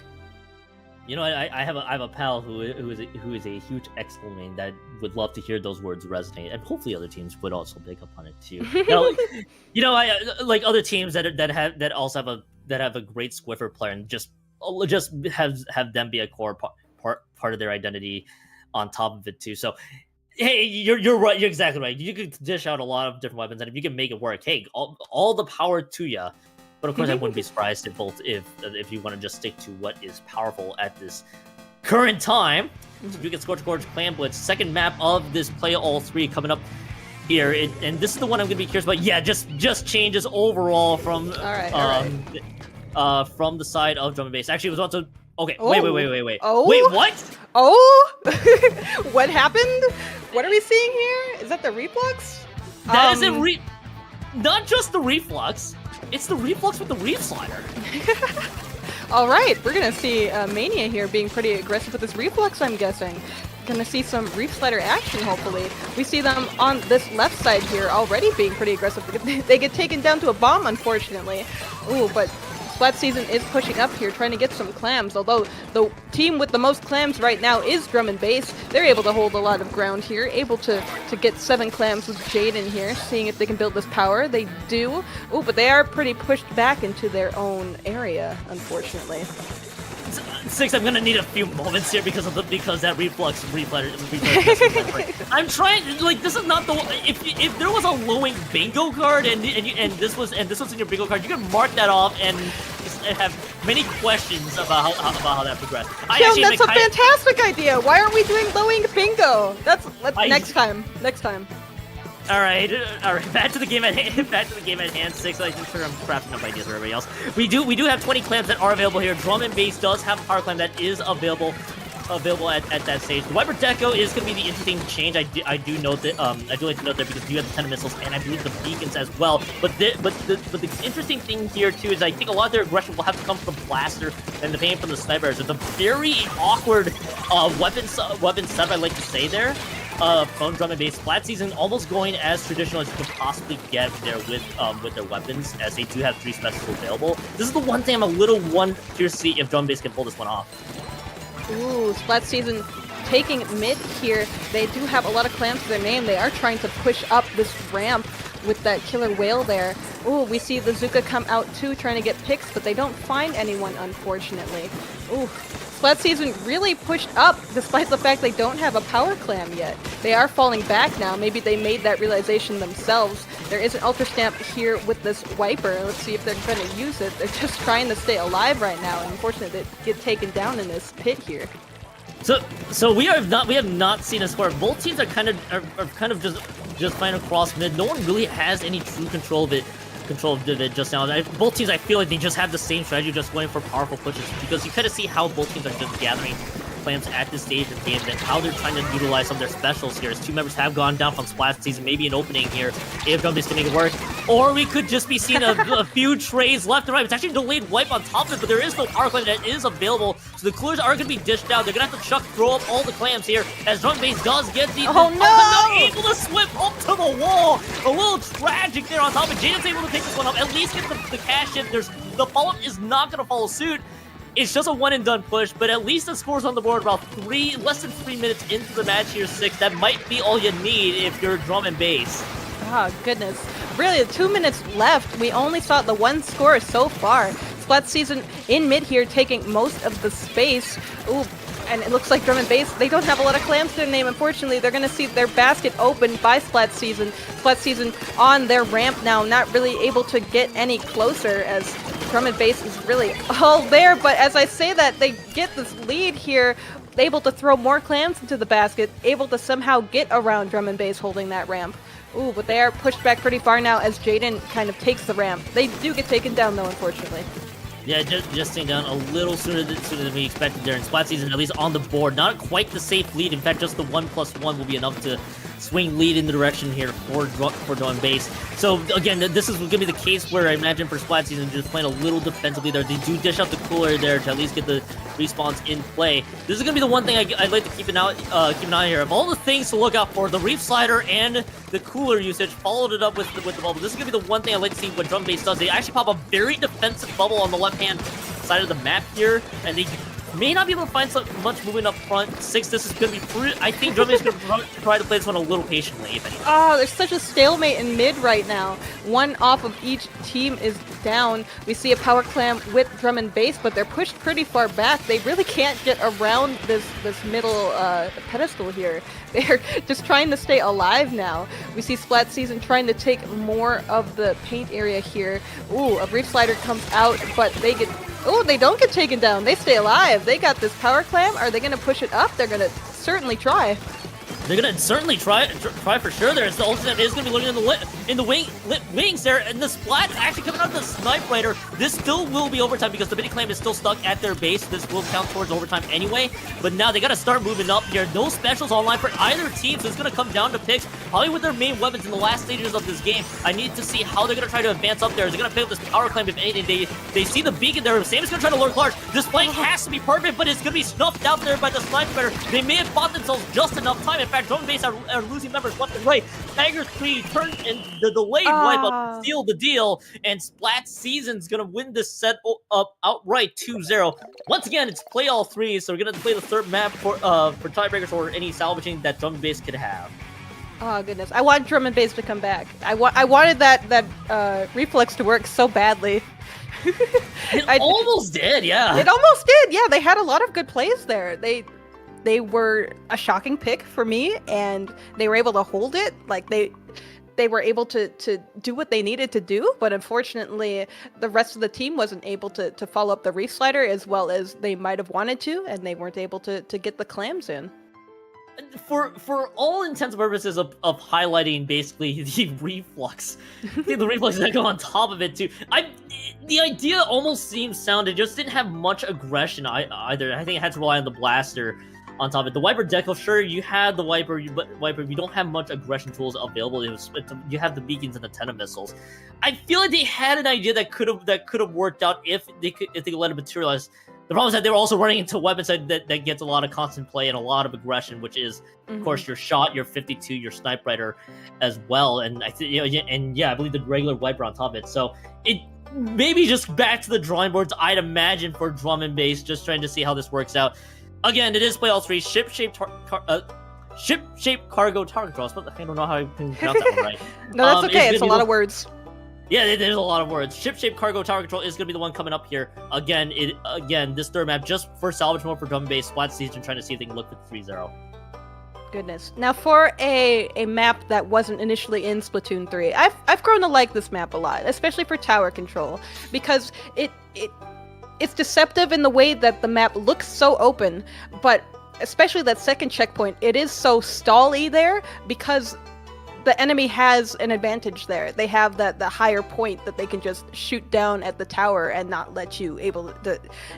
allow you to take that checkpoint. And I feel there are so few teams that are able to successfully push there that it makes for an interesting match. Yeah. That's a good note too, because it's so wide open on the path to the second checkpoint. That tower has to kind of cut across effectively to make it over there, which just gives the enemy team enough time to basically work through. There is a distinct possibility that the Reef Slider could make an appearance. May not be the reflux. I don't know. There could be a distinct possibility. At this point, Drum and Base has dished out the decap and the reflux deco. So whatever I had in my in possibilities, it's just out the window there so far. I do like that they are trying out a lot of different weapons. So unironically, I do like that they're trying out a lot of different things to make it work. Splat Season, of course, going to what does work in the current day and age. There as well with the shot, the Wiper, and the 52. So I wouldn't be surprised if Splat Season just keeps things the same here for the most part. We are about to queue right in. I'm going to be here to see what weapons we find here. 6. And there is actually a change from Splat Seasons after all. Okay.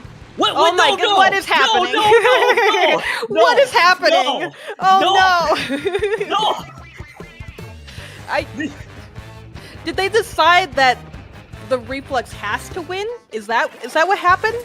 That they made it so it's the only thing that can carry their team? This cannot be real here. This cannot be real. There is no way. I'm gonna have my glasses aren't working. Hang on. Help! Help! Help! Regular reflux and three reflux here with the reef slider. I must be living in bizarre world. I must be living in bizarre world. What I was gonna note was the range blaster from the Splat season being the big change. Drum bass just decided now we're just gonna throw reef sliders at you and just call it a day. I guess they're just accelerating the results. Splat season's gonna be approaching the second checkpoint here, 6. Now, I'm thinking if I was gonna do an all-reflex comp, I wouldn't have 3 of the reflex with the reef slider, because you can't successfully reef slide the tower. It just doesn't work. You can't get up there unless you're jumping onto the tower. So, that was an interesting choice. They are able to stop this tower push from going any farther, so good on them. They're able to take mid here, getting more paint on the ground. One is down on the side of Splat Season, just their pencil right now. Ooh, it looks like they're able to paint pretty successfully. Got some specials on the board, but I'm not exactly sure how they're about to use them. I think we're all saying the exact same thing. Here's one usage. Rad is it'll try to run right over the reef slider. No, that's not gonna work.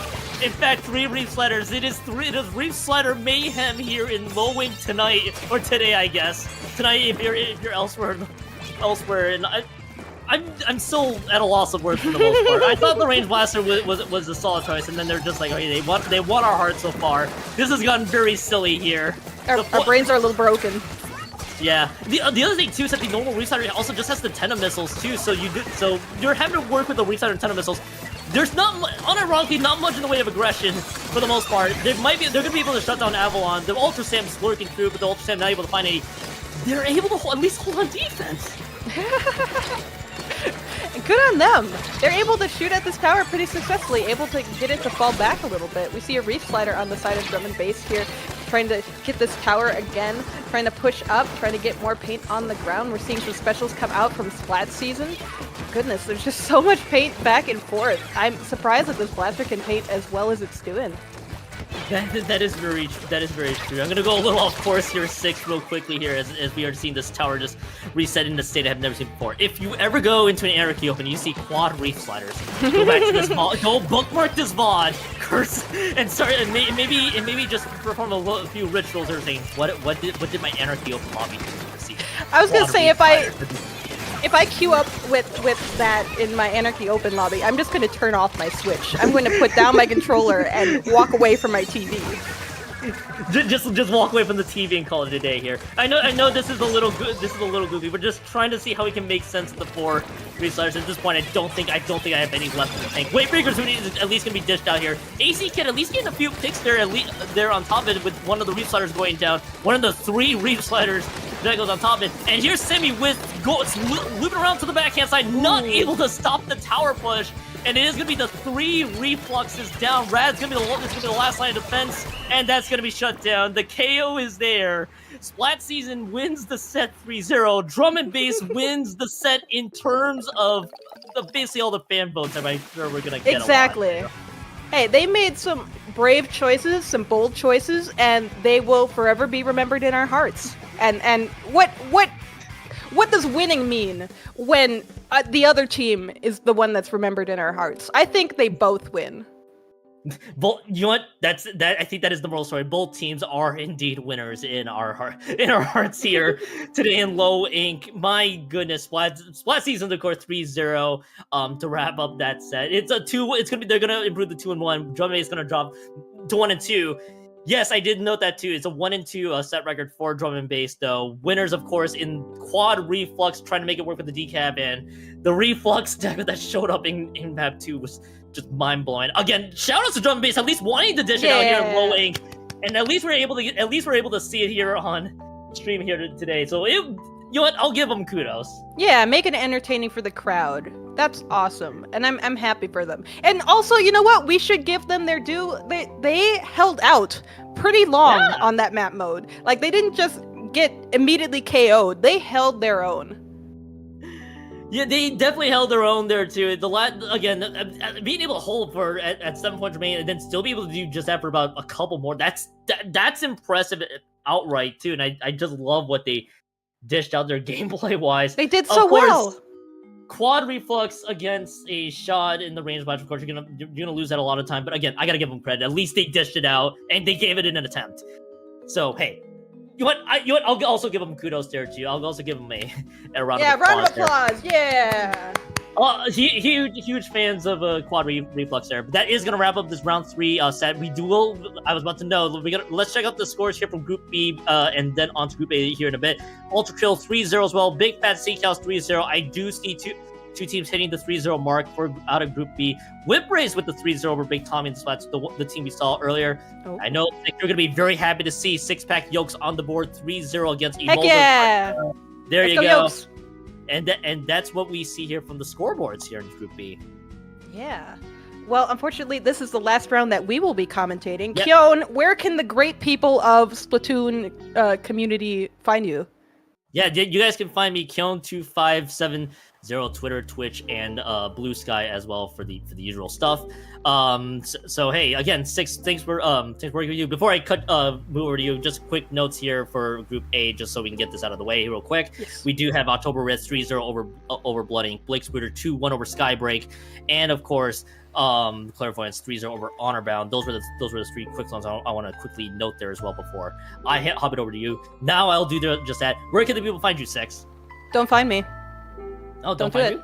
Don't. Oh, all right. We'll just wrap. Do people not want to find you? Well, you know what? You have free will as people. You can do what you want. I just discourage it. All right. Fair enough. All right. That's going to conclude our blog. You will have 2 new commentators coming up here shortly. Here, Pat and Jake will take you home the rest of the way. But for 6ix9ine, we are out of here. Stay tuned, though. Round 4 will be coming up here shortly here in Low Ink. You don't want to miss a thing. You are watching Low Ink here on IPL, the June 2024 edition here today. Goodbye.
Hello everybody and welcome back to Low Ink. My name is Jake, and I'm here with Pat. Pat, how are you doing today? I'm doing wonderfully, and I'm so glad that we get to cast over Low Ink, especially for Pride Month. It's such a blast to be here and to see all these awesome teams fight it out to be the low-level champions. Yeah, and claim the elusive title of being Low Ink banned. Our first matchup here, as we're getting into it here, is all I ever wanted was a ROLLIE versus Bagel time. Yeah, I don't know these teams much. Have you seen these teams before, Jake? No, I have not. Which should be exciting. Yeah, and that's what Low Ink is for. You know, we as viewer gets to meet new teams, fall in love with new players, and see what they can do. And like teams, that's how you meet new scrim partners. That's how you get to find like people to practice with, to play against. That's how you build rivalries. These are born in Low Ink, and these are the rivalries of tomorrow are starting today, and it's going to be a ROLLIE versus Bagel time. Yeah, I really couldn't have said it better myself. Our first match here is Splat Zone's Robo Ramen, which is a I guess one of the newer maps. It's not the newest map, but it came in like some of the more recent seasons here. I'm really expecting a lot of aggressive comps, I would say, because a lot of teams, I mean, this isn't like a big map, so it pays, I guess from my perspective, it's better to to have a more aggressive comp so you can just get in there and try and lock them out. Yeah, but here we go. I see a Dynamo coming. On the side of ROLLIE, that's a Dynamo. I love a good Dynamo play. It's going to be tough for them if they, I mean, as they go against a Range Blaster and a Pencil, it could be pretty tough for them to really find their range for their space. But a Dynamo in a good position can do a lot, especially, I mean, at this level, it's pretty tough to counter it. Yeah, I mean, it's really good at, if it hits its shots, it's really good at getting picks and causing a lot of disruption and paint. But as we say that, the Dynamo goes down. That's 3 down on the side of ROLLIE, which means Bagel time is able to get that zone. Yeah, Bagel time are in control right now, and yeah, it's both of his teams just fighting it out, trying to get the edge over the other. Crab Tank is deployed on the side of the ROLLIE, and that's not enough. Very nice answer with the strike shutting everything down. The lead is not taken and penalty was applied by the ROLLIE, but Bagel time are in full control, Jake. Yeah, and they that penalty is soon ticking down. One goes down to the bomb, but they are able to get the lead here. It is, and at this rate, it's looking to be a very solid lead. They're doing well at holding the zone. As I say that, though, the zone does neutralize. The Crab Tank comes out from the side of ROLLIE, and they get one to jump out. They get a pick, actually.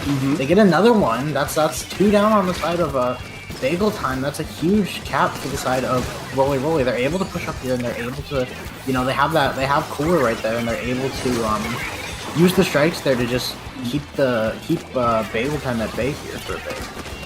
Yeah, Bagel time still struggling inside their own spawn, and everybody is pretty much down right now. Bagel time able to get forward, get back into control of the zone, and with the Kraken deployed, they're gonna get some space. They're going to be able to get their barracks back, force the ROLLIE away. Bagel time, both of these teams are staying in terms of points, just so close next to each other.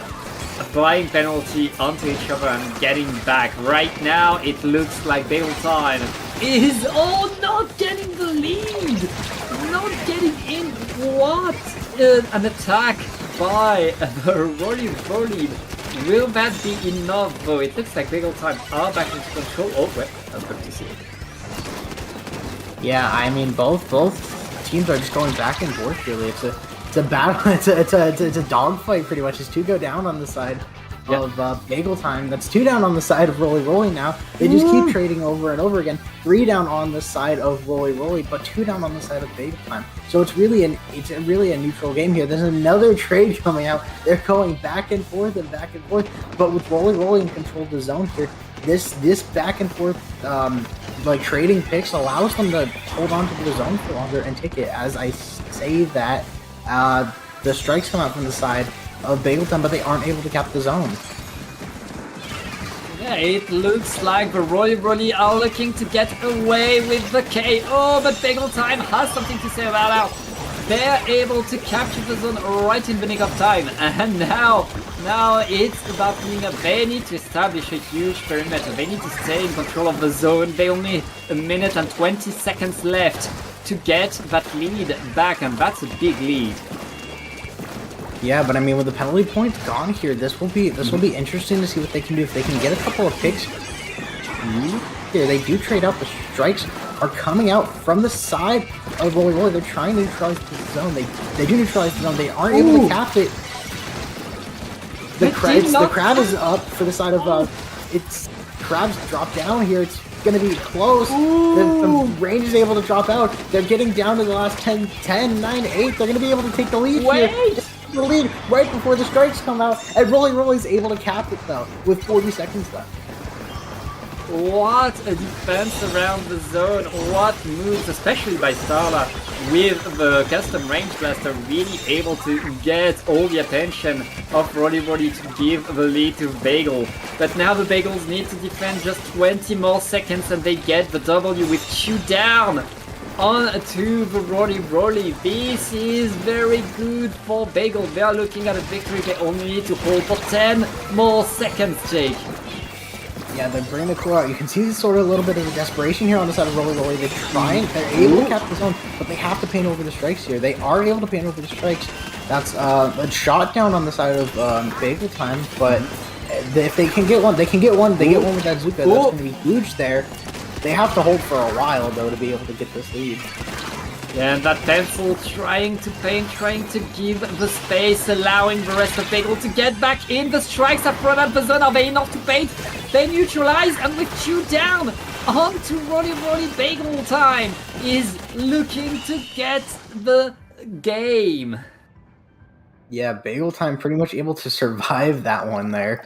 Not like they were the points were ticking down there. They got it down. I think the penalty down like under 20 there before the strikes came out. So I mean, good comeback from the side of Bagel Time, able to bring that points down to 2 and then able to just hold it for the rest of the time. Yeah, really, it was that one big hold onto the zone, and then that ability to just play the clock for as long as they could, and able to just keep that slim lead. I mean, we were just a few points away between these two teams. Both of these teams were incredibly close to getting a KO, and that's just game 1 between them two. I'm sad this is just a play all 3. I wish it was a play all 7, so we could see more of these two teams, because they're pretty evenly matched and giving us a lot of action. It's like a Ludi set best of 9. Yeah. Yeah. I mean, yeah, you said it perfectly. They were close pretty much the entire time. There wasn't a time where either team had that big of a lead, except for that one point where Rollie got it all the way down to 5, and Bagel Time was able to bring it all the way down to 2 at that point. So I mean, both of these teams really evenly matched here as we get into Rainmaker, Manta, Maria. Pat, what are your thoughts on this map here? I always wonder how to play this map as a player, because the big bunker that's separating the 2 checkpoints means you are committing to one side or the other so much, both in attack and in defense. And it can be pretty easy to just sneak your way through the checkpoint, either on the left or on the right if the other team is not paying attention enough. And from then on, it's a huge battle. It's pretty tough. It's always fun to play on this map, but I always feel like I don't know where I have to go next. I don't know what I have to do, because watching these two routes can be pretty tough. Yeah, this is where team coordination is going to. Yeah, definitely. Team coordination is a huge thing. Making sure you call out who's where and what's where. And another thing that we definitely have to touch on with this map is the bunker itself. You have to make sure that you have control of that. Because if you give up control of either your bunker, you know, or you push up into the other bunker, you have the advantage, and you can you can choose like which checkpoint to go to because you have that defense system or like that backup there when it comes to that bunker. So you're getting into it here. Yeah. Mostly the same comps from both sides. I think the same stuff all around. The crab's coming out immediately from the side of ROLLIE here. Bagel Time was able to get that pop, but one does go down, so they're in a bit of a disadvantage here, but they do have a little bit of the paint. I'm glad we get to see the Dynamo come back, because on this map, there are good ledges for a Dynamo. A Dynamo that's under a ledge can just block one team completely away, and that's a very early checkpoint for the ROLLIE. They want that game. They know they need that game to win the set, and they already get the points to 40. They get like delayed wiped in this attempt, but getting to 40 in the first minute, Jake, that's a pretty good opening. Yeah, that's a good opening right there. I mean, that's hard to beat. I mean, the checkpoints are usually decently easy to get to, but after that it's kind of hard to get past them, as we see the crowd coming out again from the side of ROLLIE. That shot was just pretty much cornered by the Zook and the crab, but Bagel Time here doing a really good job of trying to pop that Rainmaker to get the paint control. Not really trying to push up with it yet, but I mean, when you pop the Rainmaker, you get a bunch of paint in your control, especially here. That's like the entirety of mid, and you know that would help. That helps with pushes. As we see here, the Dynamo, you were talking about that Dynamo and all the ledges and stuff. They're able to just play on those grates and just disrupt a lot. The Kraken's able to get one there, but that's 2 down on the side of Bagel Time. They're able to get another one, so it's 2 down apart, but the jump's not able to get out. They're able to stop the jump from getting out, and ROLLIE here is looking strong here in the first 2 minutes. Yeah, ROLLIE back on the attack, trying to find a way in. This time they're a bit more prudent. They know they have the checkpoint, they have the points. They want to just hold the Rainmaker for as long as they can, take their time. They need to not wipe right now, and Jenny with the Rainmaker is doing a banger job just delaying, making sure nobody can approach them and waiting for the opportunity to get in, but they waited a bit too long.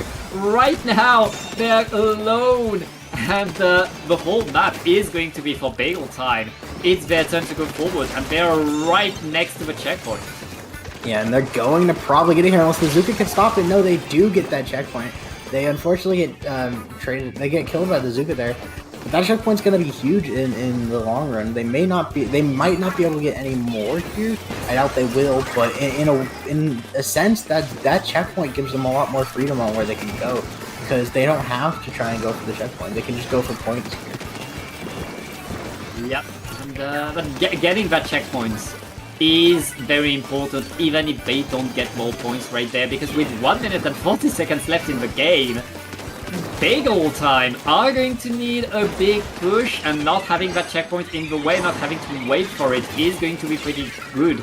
Right now, if they're able to get a wipe, if they're able to win this next team fight, they could get the lead pretty fast, and the Kraken being deployed, not mining the strikes at all, but not being enough to save the Rainmaker, and not the whole team is down. Right now, the ROLLIE are in position, and look at that, the Dynamo in there under that ledge, just locking away. Oh well, it is. Never mind.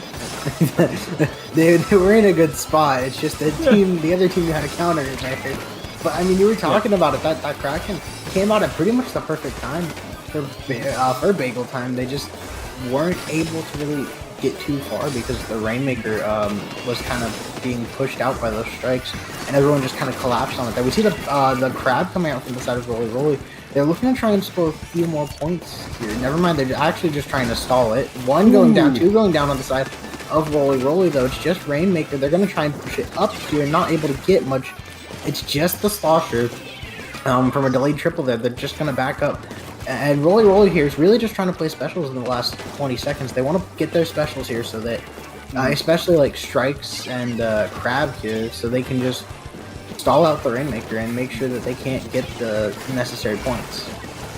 Yeah, again, we only have 9 points of difference between these two teams, but the Bagel Time needs to get this overtime win right now to... If they want... Oh, wait! What a dodge! The Slosher in the nick of time, able to just stop that Rainmaker in their track.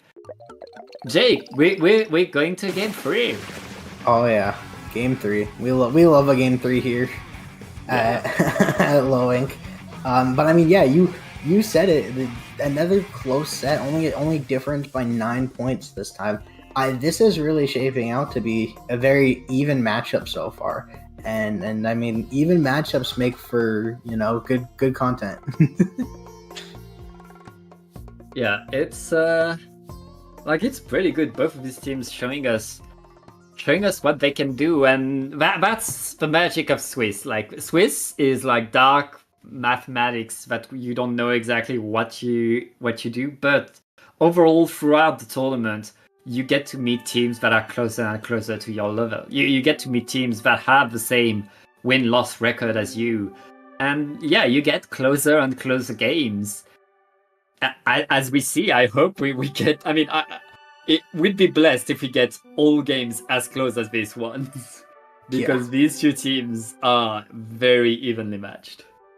Yeah, no, they're definitely very evenly matched, and they've shown it as well. I mean, all of these have been like really close. A lot of situations just going back and forth and back and forth. Mm-hmm. But I mean, you also got to think about how they're really doing well at playing coordinated. Their team play is good on both sides because I mean, we've seen a lot of 3-down situations, a lot of wipes. Team fights have been, you know, have been going back and forth. We've seen like so many trades over the course of the entire match. It's hard to keep track of them, really. Yeah, really a lot there to happen. And going on to Clan Blitz, I feel like it's going to be... I mean, Clan Blitz more than the other modes is about team coordination. I feel like the ROLLIE showed a better coordination on this Rainmaker game and showed that they were able to push together. So I think they have a tiny edge, but between these two teams, it's so tough to say, honestly. Yeah, I definitely think they have a very small edge in the team coordination department. You know, they've definitely shown that they're able to push together and take team fights together in a way that's very strategic and helps them not only, you know, get the picks but also push the objective in a way. As we see, same comms from both sides. The Dynamo coming back for this one on Clan Blitz Museum here. I'm interested to see what teams both open with here. Yeah, teams are pretty much I mean, with the same comms that we've seen so far. It's going to be decided by the fights, but what they can do. Andre just getting in with that Slosher, trying to get something, and ooh, chew down already on to the ROLLIE. It looks like Bagel Time are fighting pretty well, and they have the clams at ready already. Never mind, they have a coordination, and they are moving in fast. Yeah, they want to get this thing over with quick here. As we see, they're getting all the way. They're getting the first one. They're getting the first push here. It's a good push all the way down to 68. They're able to get a couple more claims and get them up there. They should be able to keep this basket open for a little bit longer. However, with 2 down here, that push is pretty much dead. But I mean, getting it down to 62 is not the worst first push. You know, most teams are really looking for that 60 area and getting right under it, because that's, you know, the 2 power clams getting in. That's kind of, you know, Bagel Time getting wiped out. The thing is about I was gonna say that ROLLIE doesn't have the ball. They are able to get that ball in. However, they don't really have an answer to that ball until that Dynamo is able to get a couple more. And they're able to get this jump in as well. That should get them the lead, and they do get the lead. Yeah, quite the answer by ROLLIE getting a wipe and getting the lead in the process. Both of these teams, though, are losing a lot of players when they push. Both of these teams, whenever they get in, they get the basket open, they get the points, but then they struggle, and it's the defense really able to push away and punish the overcommitting. So right now, it's the turn of the Bagels to push forward. The Kraken is deployed, fighting all they can in there. And there's a lot of clams around, Jake. Right now, it's going to be another opening, maybe. Oh, wait! Wait, everybody's falling down right now. It's a wipeout. The two left standing on the side of ROLLIE. They had such a good push there, but they just kind of lost their fights. That's very unfortunate here, as we see the crowd coming out from the side of ROLLIE able to create space here, pushing that pencil back there. They're able to get on the plot of Bagel Time, and that's really where pushes start. Obviously, as you have to get up there to get to the clan basket. But I mean, taking team fights on that plat area allows for your team to push up more and help. So we see here, once pushed up all the way up, trying to fight the pencil, but they do go down. The clan economy is on the side of ROLLIE here. They're just holding this ball, trying to wait until they take it, until they get them 2, maybe 3 down here. As we see specials on the side of Bagel Timer here. They have the strikes and the Kraken here to stall. The strikes are coming out from both sides, and the Kraken is not coming out yet. But that ball is going to be lost on the side of ROLLIE. And right now, we're back to the fight in the middle. Both teams just trying to take back control. It looks like Bagel Time, they have their Super Clan at the ready, but they still need to find the way in. With pencils in position, Bazooka just was thrown, but right now the Crab Tank is answered by the ROLLIE. It's a little bit more of the waiting game. Both teams just trying to find a way in, trying to find a way forward. Bagels, they're onto the platform right now. They need that coordination. They need to not hurry, to keep their players on the ground. The strikes are deployed. This could be the opportunity to get in. But with 2 down, 3 down, this is it. They're opening the basket, and they have the clams to get the lead. Yeah, and they do indeed get that lead. They did really well. They took the team fights well, and the last one was forced to jump out there, but they do go at least like a delayed 3 down there. They have the cooler, so they're able to come back, but immediately the shot from the side of ROLLIE pushing up, they do go down. Not the best move, but with 30 seconds left, they have the ball. They have the specials. They're bringing out the crab now. It might be a bit of an early crab and Zuka here, but they are able to get one with the crab, and the Zuka is able to get pressure in. They're going to be able to try and get the ball in, but the Zuka is able to stop them for a bit. They are able to get that ball in. Will they be able to have enough clams to get it in? Just one more, and they're able to get it in. The clam is in right now.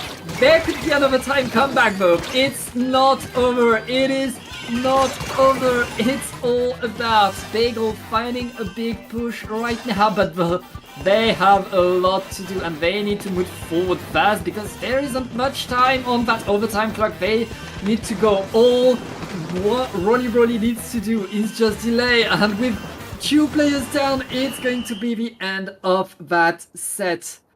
ROLLIE saving themselves in the nick of time, winning that game, and getting the 2-1 again by just 4 points, Jake. What a set! That was a joy to watch. All 3 games were insanely close, having lots of hype moments, lots of good plays, and I mean that's what you want from a set like this. Yeah, it was really a coin flip till the very end. These 2 teams were so evenly matched, so back and forth, just answering every punch. And yeah, these are the games that we love to see. These are the games that we want to watch. And thank you to All I Ever Wanted Was a ROLLIE and Bagel Time for giving us this show. Yeah, I mean, this is another good thing about having these matches like later on in Swiss, is because a lot of the teams are more even because everyone's already gone through 3 Swiss rounds, and you see pretty much the the dividers between like the top teams, who's going to be in the middle and who's sort of at the bottom of each group, and they'll be put against each other in sets that are way more closer than the early ones, where you'll see, you know, the number 1 seed against, you know, the, I don't know, 45 seed or something. Yeah, there's a lot to see, and yeah, this is quite the game to watch, and that was awesome. But I think, Jack, we're going to take a very short break, and we'll be back with the next round.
And welcome back. This is now round 5 out of 6 of this low ink of June. We have two banger teams, two teams that are pretty much at the top of their group right now, undefeated 4-0, are both ULTRAKRILL and Big Fat Sea Cows. I am back here with Jake. Jake, are you ready? Oh, I am ready. These are two alpha teams, alpha bracket like teams. They're both 4-0 undefeated. So one team will get their first loss of this this Swiss round. And I mean, both of these teams have obviously proven that they're good, but now we get to see just how good they are. Yeah. And one thing to note is if you have 5 victories, you are guaranteed to get an alpha bracket, and both of these teams are among the favorites of this tournament, but like the team that wins this one gets guaranteed their spot in Top Cut for day 2. So this is important between these two teams because, like, I mean, you meet another big team, you want to show who's boss. Yeah, exactly. And like you said, you know, you usually go even if you go 5-1, you usually make Top Cut. I'd have to check again, but I don't fully know if we have enough teams for top 32 this time, or if they go straight into brackets. So, but I mean, we go straight in brackets. Okay, so I mean, yeah, like you said, whoever wins this set goes straight into alpha. So that's gonna be a huge confidence boost if you win this set. Yep, it is indeed. Let's see what they are bringing to the table on the side of the Sea Cows. I see a Decapitator, the charcoal type. Meanwhile, ULTRAKRILL are bringing the good old Wiper. We're going to see a sword battle. Yeah, it's like a Star Wars like 1v1 sword battle here. But I'm interested to see with ULTRAKRILL the Garugas that came out on the side of them there. As we see here, there's 2 down on the side of ULTRAKRILL, 2 down on both sides, actually 3 down. It's just a dogfight in mid pretty much. The machine's able to get the pencil there. They get another one to jump there. Will they be able to get the third? Yes, they will. What a solo play from the machine there. Yeah. What an opening by ULTRAKRILL. They're already at that checkpoint looking to get it, and they're gonna get through the checkpoint as a formality right now, just getting in. And with the Ultra Strands Bobby, it is just wreaking havoc in that spawn, getting lots of eyes away from the tower, and the tower is moving to that second checkpoint right now.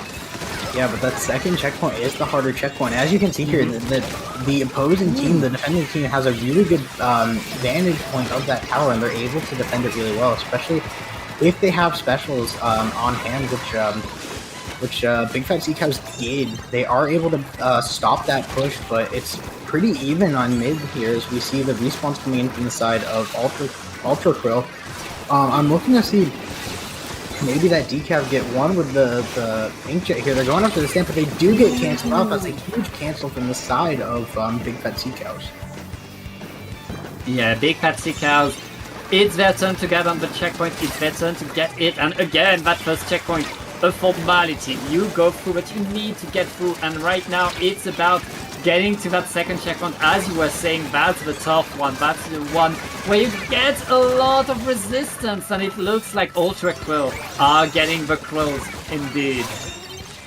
Yeah, delayed wipe there. So that means that ULTRAKRILL is going to be able to push up here. And we see that Wiper pushing up a lot there, trying to distract the enemy team. Looks like they were able to get one distracted there with their stub there, but they weren't able to do much. As you see the hammer coming out, they tried though to get one off the throw there. Good throw from the side of the Wiper there. And we see the machine here, the one getting doubled up that time, so they weren't able to get anything. The edits coming out from the side of ULTRAKRILL, able to get one. The Inkjet's able to get canceled out there. That's going to be a huge cancel. And ULTRAKRILL is looking to try and push this. Yeah, it's another push for ULTRAKRILL. They don't have that much control over the map, though. All of the Big Fat Sea Cows are around to just stop them, and the tower is going to move back. 2 minutes left on the clock. ULTRAKRILL, they have the lead, but it's a very small lead. Both of these teams are in the same checkpoint. So you don't want to play the clock, you don't still want to push if you're ULTRAKRILL right now. Yeah, because I mean, once you get it past that second checkpoint, you're in a good spot to defend. So, like, realistically, your goal here is to just try and get to that second checkpoint and try and break it. One going down on each side, the edit and the pencil, that's both the coolers going down. As we see here, they're able to bring it to that second checkpoint, but 3 of them going down, not allowing them to get any much further. That's good picks from the side of Big Fat Sea Cows. They're going to try and push it up here. That's Hammer's trying to stop them. Getting 1, getting 2. A great pick. Will they be able to get the 3rd? No, they won't. They're going to try and push it. They get one. They get the Torque is able to get one there. So a delayed triple from the side of them. Every time the Sea Cows start getting some momentum, there's someone from ULTRAKRILL to just ruin their day, to do something that's absolutely stopping them in their track. And right now, ULTRAKRILL with the Booyah Bomb just looking in that last minute to delay the push a bit longer. And they get exactly that. They keep pushing the Sea Cows away. And that's a very nice splat onto the pencil by Good. That's a huge pick there. They're able to get that pencil installed. The cooler here, as we see the Zuka's able to go and get one. That's 2 down on the side of ULTRAKRILL. This might be the push that Big Fat Sea Cows want here. There's one behind the machine, I believe. They're backing up now at this point. The Edit's able to get the pencil. That's huge. That gets rid of the cooler on the side of Big Fat Sea Cows. The Edit's able to maybe get another one. No, they do get taken out here. The Zuka's coming out from the side of Big Fat Sea Cows, unable to get the person there. They do know that person's there, and they do jump out. But this is looking to be the final push for Big Fat Sea Cows. This is do or die for the Sea Cows. The Bubbler is huge, but the Booyah Bomb doesn't care about the Bubbler. That's going to be game. And ULTRAKRILL ending this, making sure that they get game number 1. Yeah, and that was a good performance from both sides. I mean, they really felt even for most of that match, but ULTRAKRILL was just able to just keep the tower in their control for more time, which allowed them to push more, and therefore allowed them to get more points. And then they also did really well at having specials ready to defend that tower, especially towards the end with that booyah. They're able to just end it right there. Yeah, it's really like that awareness of what you need to do at the end of a game. Okay, we have a Booyah Bomb. We get that Booyah Bomb ready, and we make sure that when overtime comes, that Booyah Bomb can be thrown, and there's someone to get on the tower right away. It's these things that you need to coordinate ahead as a team, and that showed like the preparation that ULTRAKRILL had in this, and that means they're 1 game away from Alpha Bracket right now.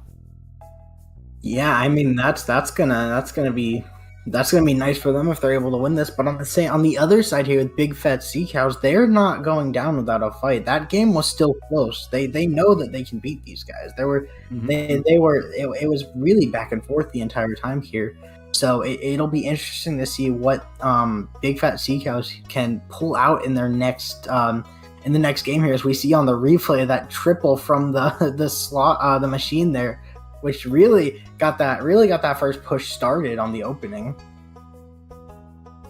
Yeah, it really was like that opening was really, really good for ULTRAKRILL and really showed what they can do. I love to see that. And now we're going to go on to Barnacle and Dime and see what happens there. I mean, for Zones, it's going to be a different dynamic, and these 2 teams were fighting for mid pretty tough, so I'm really looking forward to see how they adapt now that they know what the other team does.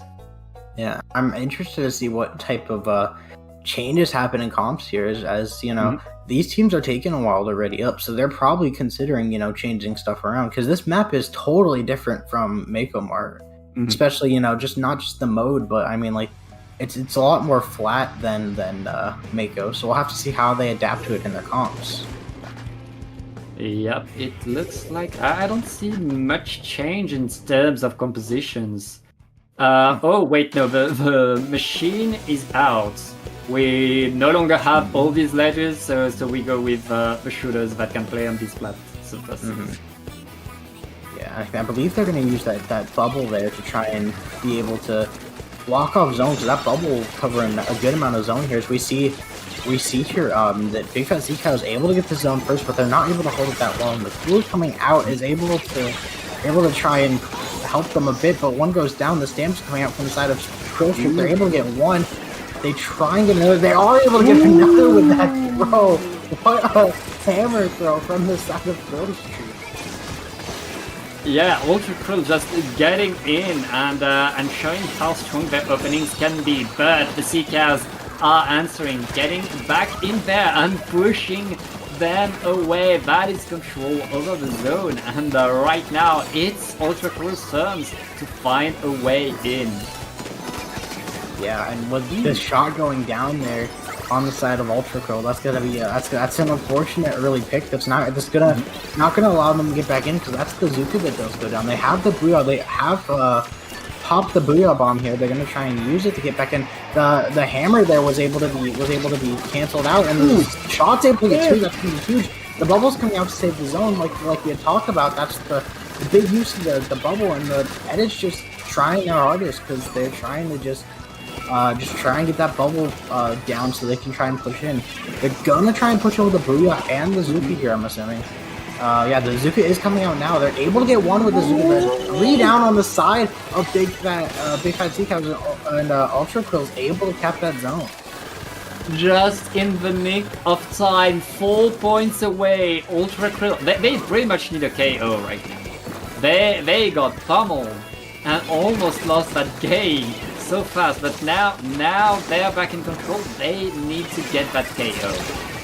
Ooh, and it's starting pretty well with Goo just getting one after the other, and if it is there to get the follow-up, gets punished for it, though all of Big Fat Sea Cows are getting back onto the zone right now, trying to paint the zone, applying that penalty, and with the big bubble are going to be able to retake the space. Yeah, and I mean that was a great job punishing ULTRAKRILL there. They were kind of overheating a bit after getting that one pick. They pushed up into 2P point and didn't really get much here. We see the hammer come out, able to get one before getting traded out, and the zone flips on the side of ULTRAKRILL. The pencil's in a very bad spot. That pencil falling off the map, unfortunately, there, and but that's going to be huge for ULTRAKRILL. They're able to push up here without worrying about cooler. Yeah, right now it's still the fight around the zone that all Big Fat Sea Cows need to do is paint the zone, and with all of their specials deployed right there, they're able to apply penalty again, and ULTRAKRILL, they lost a lot of players right now. They're going to be in trouble. They need to get that zone back soon, because there's less than 2 minutes left in this game. Yeah, and those penalty points they're taking down, they may have 36, but at the same time, that can go down quickly if you're not careful enough and you know, you don't try and cap the zone. They are able to cap the zone and bring those penalty points back up. And the Galuga's barely going down. It's just the Edit. They had to pop the cooler there. Unfortunately, no one else is able to use that, as we see I think the shot jumped in there and getting taken out. So Big Fat Sea Cows really, they have control of the zone and they have control of the game. Yeah, and right now that control is pretty good. 1 minute left. All they need to do is resist. The Zuka is coming in. Is going to get only one, though right now the Sea Cows are just holding that zone a little bit longer. There's almost no more penalty. And ULTRAKRILL needs to get it right now. They're able to stay alive in that game, but it's going to be tough. Everybody's falling left and down, Jake, right now, but it looks like ULTRAKRILL are in control of that zone. That's what they need. That's what they need to do. They have control over that zone, but they need to hold it. There's 30 seconds left in this game, and they need to hold it a little bit longer. Yeah, they need to hold. Their penalty points are gone, so they're in a good spot here, but they have to watch out for specials on the side of Big Fat Sea Cows. They have the Inkjet. They're going to try and push in with that Inkjet probably. The Booyah's coming out from the side of ULTRAKRILL, but they're able to save the zone with the bubble, and that I think they stopped the Booyah there. the hammer's coming in, trying to get anything, but they're not able to cap it. Big Fat Sea Cows are bringing this to a game 3. What a game by the Sea Cows, really getting the zone in the nick of time and then just denying 10 more seconds to make sure that overtime does not happen. That was incredibly close, Jake. We are blessed by another game 3. And another close set altogether. I mean, both of these have been pretty close. That ending there, I was just like, I didn't know what was going on. So I was just like, I just watch and hope that I can see something there. It was so chaotic towards the end there. But I mean, that's just really the nature of this game. Yeah, the game really devolved into a huge team fight. And both teams were on top at some point, able to get the zone, but in the end, that huge lead that the Big Fat Sea Cows got in the middle of the game, I mean pretty early in the game, allowed them to control the face, allowed them to force ULTRAKRILL to play catch up the whole time, and all the Big Fat Sea Cows needed to do at that point was just apply penalty over and over, and yeah, it was incredibly close, but that means we get to see the game 3, and the game 3 is going to be Rainmaker on Scorch Gorge. Yeah, Scorch Gorge, definitely a map with a lot of tall ledges here. I can't say because I don't know what these people play, but I mean realistically, Range Blaster is a really good option here. A lot of other AOE options that have a lot of range and can get up on those ledges here. As we'll see. We'll see here. You also have to worry about, obviously, most teams out here are gonna have a cooler weapon. So you would think that maybe that potentially, someone brings out the edit. I mean, we've been seeing the edit from, I believe, both sides. No, one side. Yeah. But I mean, edit's a good choice for both popping power. It gives paint. So I wouldn't be surprised if we see another edit. It's the comps are. It's hard to tell. Yeah. I mean, we've seen the edit on the side of ULTRAKRILL these last 2 games. I feel like this is their style. This is their style of having like mid-range and low-range, just getting in the fight. Meanwhile, the Big Fat Sea Cows, I think that the pencil needs to come back, because ULTRAKRILL, they were hunting that pencil the whole game. They really wanted to get after that pencil, and that shows that the backline is doing their job right now. But here we go, game number 3. The team that wins this one is guaranteed to get out of bracket. The team that loses needs to win another one. Yeah, and we see here the Wiper 1v1's going to be coming out here. A Wiper on both sides, which is an interesting choice. I know we saw the decav earlier, but they decided to just switch to the regular Wiper here. But I mean, like we said, we see that edit coming out, and we see that pencil coming out. Both of the cooler options pretty much staying the same the entire set here. Yep. The pop, I believe, went to ULTRAKRILL here, but Big Fat Sea Cows here able to get the cooler out first and able to get a pick with that Luca, however, and 2 going down on the side of ULTRAKRILL. They're being backed up, and this is looking to be a good first push. This should be the checkpoint, honestly, for the side of Big Fat Sea Cows. Yeah, and an early checkpoint, as we've seen before, can be pretty useful in Rainmaker, but ULTRAKRILL are answering. ULTRAKRILL are getting forward right now. Ooh, but they're a bit too fast, a bit too eager, and they get punished by the Sea Cows, who were respawning right now. And now, like, they try to be too fast, and look at that, they're cornered, they're completely pinned, and that Rainmaker is just struggling to stay standing. The power of a pencil, the power of having range on such a wide open map, it's going to be pretty tough for ULTRAKRILL to come back right now. Yeah, and Big Fat Sea Cows just getting that Rainmaker down to 60. They're going to be able to try and get a little bit further. The Booyah is going to stall it just a little bit. They're just trying to push up. They're able to push it up all the way to the leg and take it down to 3. And they're able to just, ULTRAKRILL able to save the game, but they pretty much have to KO at this point. Yeah, it was quite the push by the Sea Cows. ULTRAKRILL struggling just to defend their own side of the map. 2 down onto the Big Fat Sea Cows. ULTRAKRILL gets the reset of the Rainmaker. They get to breathe a little bit, but what a push. ULTRAKRILL, they have 3 minutes to get a KO. Yeah, and with how good on the defensive side that big fat sea cows have been, they've been defending it really well so far. That's gonna be really hard. If you're Ultra Crow right now, you're just hoping to catch someone, pushing up too far and take them down. We see here though, big fat sea cows taking 3 down on the side of Ultra Crow. They're gonna be able to just push this up even more. They're looking to just try and KO it and end it here. Yep, and right now the Sea Cows, they're very much more comfortable on this map mode than they were in the previous two compared to ULTRAKRILL, and Mini just getting in, dodging, getting all around, and the Rainmaker stays on the side of ULTRAKRILL. It's not that ULTRAKRILL is struggling to push, ULTRAKRILL is struggling to get to mid right now.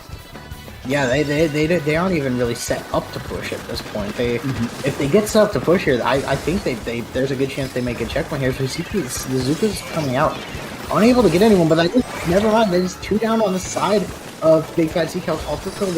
If they want to get the check, this is the point. This is the time where they get it here. They're pushing up. They are able to get the checkpoint. However, 3 go down, but they're not going to get much more here. The Gluga's just forced to back up and try and save the jumps. They got the checkpoint. That's good for them, but they paid the price for it. And right now that means another push, another opportunity for the Big Fat Sea Cows to take the time to really also make them pay for every move that they get. Bobby with the hammer is able to at least stop the Rainmaker and get the big bubbler, but gets punished for it. Everything ULTRAKRILL does, and it's bad, it feels like. And Big Fat Sea Cows are really playing around this map as if it was their own. Yeah, they seem really knowledgeable in this map. This seems like it's their home turf, like you said. They've done a really good job at just keeping mid. I mean, I really haven't seen, except for the one push there where ULTRAKRILL got checkpoint, I really haven't seen ULTRAKRILL have too much control mid here. Because they've just been doing so well. Big Fat Sea Cows has just been doing so well at paying going down to that bomb. They're able to get the jump in of the shot, or the Glugas here. But they're not really able to do much here because they're just being forced to just paint mid. They're not able to get picks or anything because Big Fat Sea Cows are just kind of playing a lot more passive. And as I say that, one goes down, the pencil goes down. That's they have the bubble out there for Big Fat Sea Cows. It's gonna really stall ULTRAKRILL. They're able to use the hammer to get the bubble down. They aren't able to get much more. The hammers, they're able to get the hammer. That's a huge pick there, but that's 2 down on the side of ULTRAKRILL. The Rainmaker just trying to survive. The shots getting behind them. They're getting bomb thrown at them, people thrown at them. Everything's coming their way, and they're still alive. But how much longer will they be able to survive? Yeah, this is pretty tough for ULTRAKRILL, but 2 down on to the Sea Cows. ULTRAKRILL still in this game. They only have a few seconds left, but they need to go forward and they need to do it fast. 2 down again. They're maintaining. Big Fat Sea Cows staggered, but Silflux throwing that hammer. That hammer's not enough. 3 down. Oh, and that's going to be game number 3 going to the Big Fat Sea Cows. What a defense there. They went 2 down there, and ULTRAKRILL, having only 17 points left on the Rainmaker, were forced to push up, and the shot and the Viper just held strong. They were able to just shoot up the little choke point there, which is, one of the downsides of the Scorch Rainmaker is that, it's very easy to defend here if you have a good lead like that. Yeah, it was really tough. I mean, that big push that the Big Fat Sea Cows got at the start, that big sneaky way onto getting splat after splat, and they got to the checkpoint, they got to 3 right there. From then on, it was so tough for them to just get that lead back, get back into that game, and especially when you're on stream, especially when you have lots of people watching you, and it's round 5 of the big tournament of the month. Getting back from that is incredibly tough. And ULTRAKRILL, they did what they could, but in the end, the Sea Cows, they knew this map better, I feel like. They knew what to do on this map, and ULTRAKRILL were pretty much chasing them and not able to get the splats. Yeah, no, that really felt like that felt like ULTRAKRILL, or I'm sorry, Big Fat Zeke House have really they made sure to try and they it feels like they've definitely scrimmed that a lot, and they've played that a lot. Mhm. Though it's interesting to see how they were able to put that into the into their game, and they really just, as close as it felt, they really felt like the Big Fat Zeke House had control for most of that game. They were setting the tempo, and ULTRAKRILL was just failing to try and stay with the tempo. Yeah, they try to stay with the tempo. Meanwhile, the Seekers were deciding the tempo. But as we are talking, Jake, round 5 is getting over. As you can see on the bracket right now, I mean the results right now, there are lots of 2-1. There are lots of evenly matched teams meeting each other, fighting till the very end. And there are lots of tough matchups. We have an awesome low ink. Yeah, as always. Yeah, a lot of teams, trying to make their name. A lot of teams just showing what they can do here. I mean, we see a bunch of names that are familiar, especially in the last group. We saw Whipraise, Squiddy ST, a lot of teams that you've seen in past low inks before. But we also see a lot of new names. We see a lot of names that we haven't really seen, and of course a lot of pickup names as well. Mm-hmm. Yeah, a lot of new names, pickup names, funny names. It's slowing for you again. But yeah, we still have one round left, Jake. We're going to go to a short break, and we'll be right back with the final set of today.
Hello and welcome back to Low Ink. We're into our final round of Swiss here.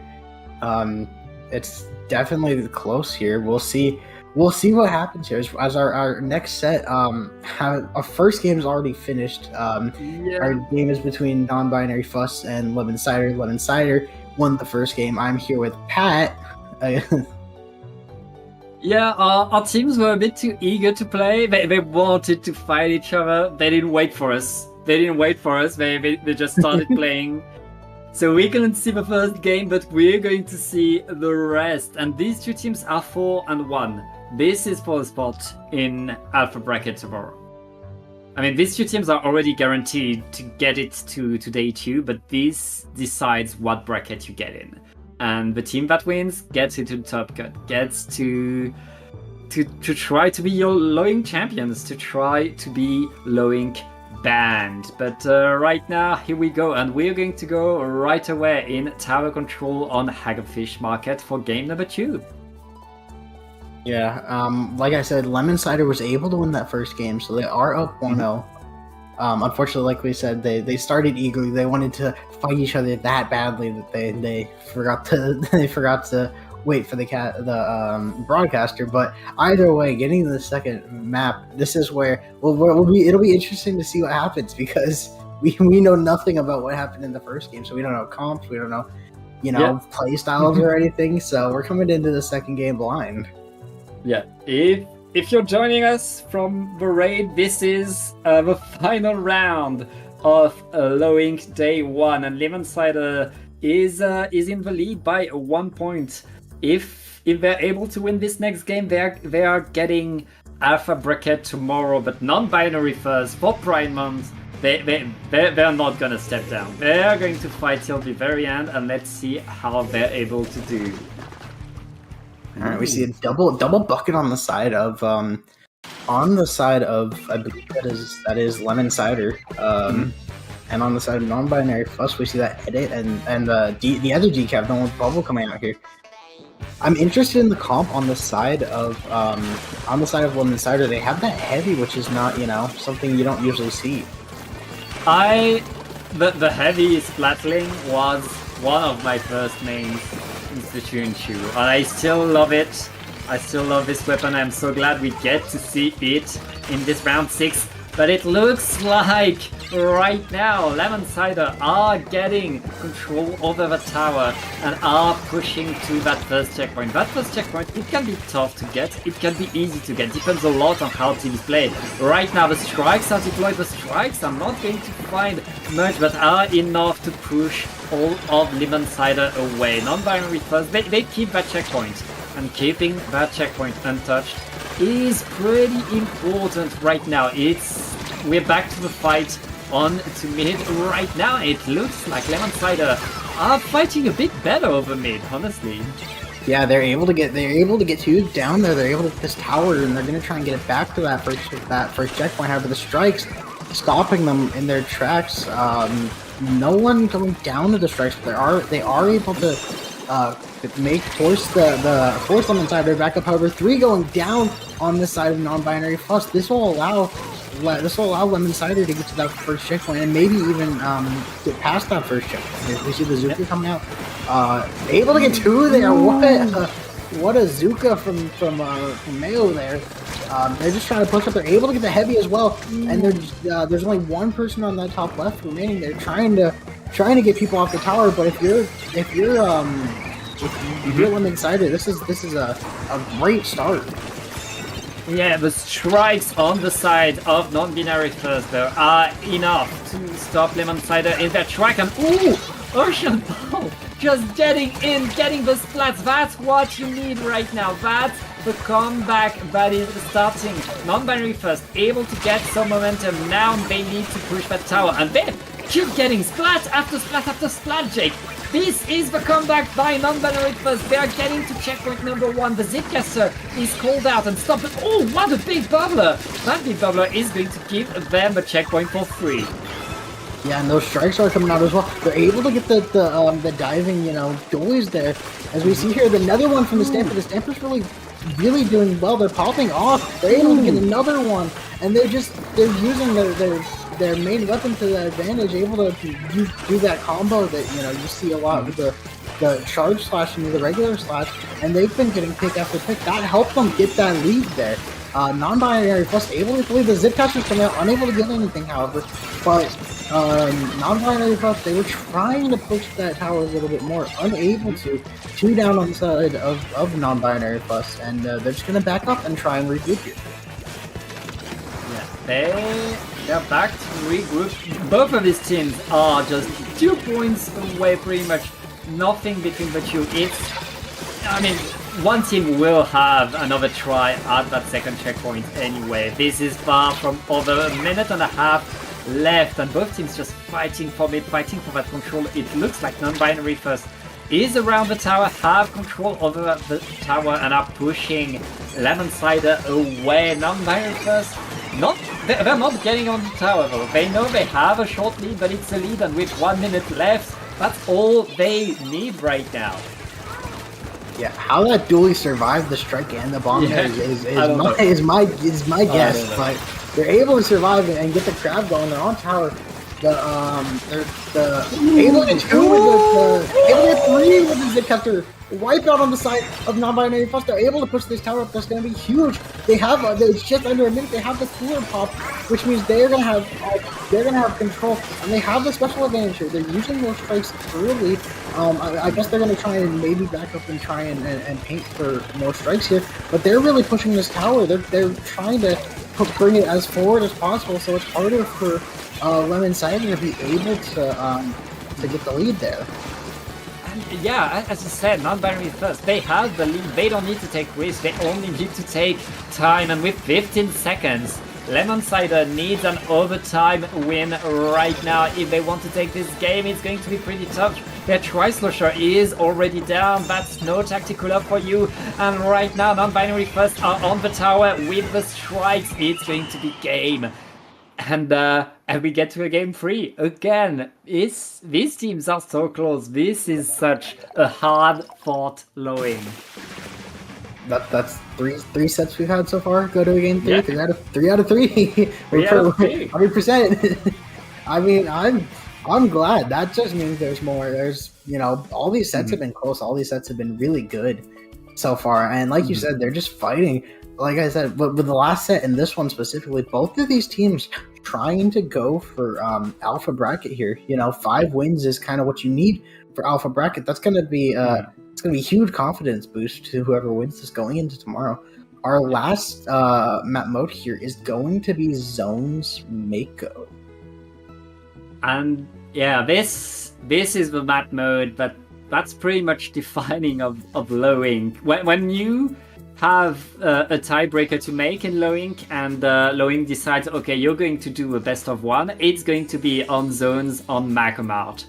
That's how defining the map mode is of low ink, and I mean, it's pretty fitting that we end it here, and that this is the map mode that's going to decide who goes onto alpha bracket tomorrow. I feel like non-binary first were struggling at the start of that game, and they lost the first one, but they learned. And now, at the end of that game, they were winning all the fights. They were getting all the momentum, they were getting all the pushes. And it's on Lemon Cider now to adapt, to learn what non-binary first is doing, because if they don't learn fast, if they don't learn in the next 5 minutes how to counter this non-binary first, they're going to lose. And let's see how it goes. Ooh, double bucket and a wiper. That's a ledge camping composition on the side of Lemons. Yeah, that's a comp that you would see on a map mode like this. Here, as we get into it, there's also double sword on the side of non-binary plus. This is an interesting pick. One going down immediately on the side of non-binary plus here, and they've taken control of this. That's now 3. The last one able to get out, but Lemon Cider able to get a strong capture and get the lead early. Yeah, it's that strong opening by the Lemon Cider, really them taking that control and using their buckets to the fullest extent, making sure that they have a lot. And right now, Bubbler deployed onto the zone Tetra, just getting one splat, almost getting a second with that new sword. I mean, non-binary first fighting pretty well, but they were not able to apply penalty, Jake. And right now, Lemon Cider, they're still scoring points. Yeah, they tried for a little bit of maybe a hero play. They're unable to get. They were able to get one, but that was about it. I mean, in a situation like this, Lemon Cider's got really good control. It's gonna take them getting picks here to be able to try and get some sort of push going. They're able to get one, but they do get traded out here. Lemon Cider going 2 down now. This is what if you're non-binary plus, this is what you wanted. The Wiper going down as well. That's gonna be huge. That's two left. They have the wave. They don't have the cooler though. And you know now's the point. If you're non-binary plus, you have to try and push up and lock out. Yeah, it's all about this holds right there. Non-binary first almost able to hold the zone. The zone is neutralized. It looks like it's a standstill. 2 down on each side, and both teams trying to paint the zone. It looks like Lemon Cider are going to apply penalty, are going to keep that lead. And non-binary first still in that game, but not able to be ahead yet. Oh, 3 down though. Non-B first. They are in control and back scoring points right now.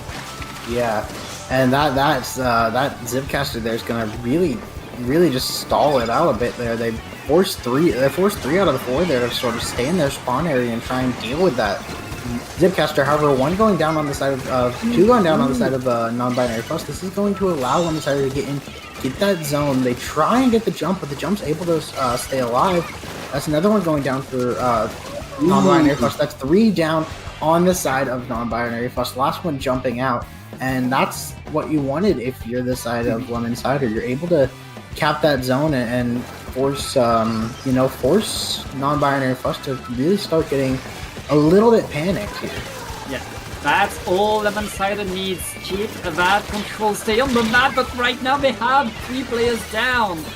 Non-binary first doing what they need to do, getting forward, pushing ahead, forcing more fights and winning this fight. Right now, it is like anyone's game. All they need to do is hold the zone for a few more seconds, but Lemon Cider already back on the attack, trying to paint the zone. That machine is around the zone, looking to get some action, but they're called out and gotten.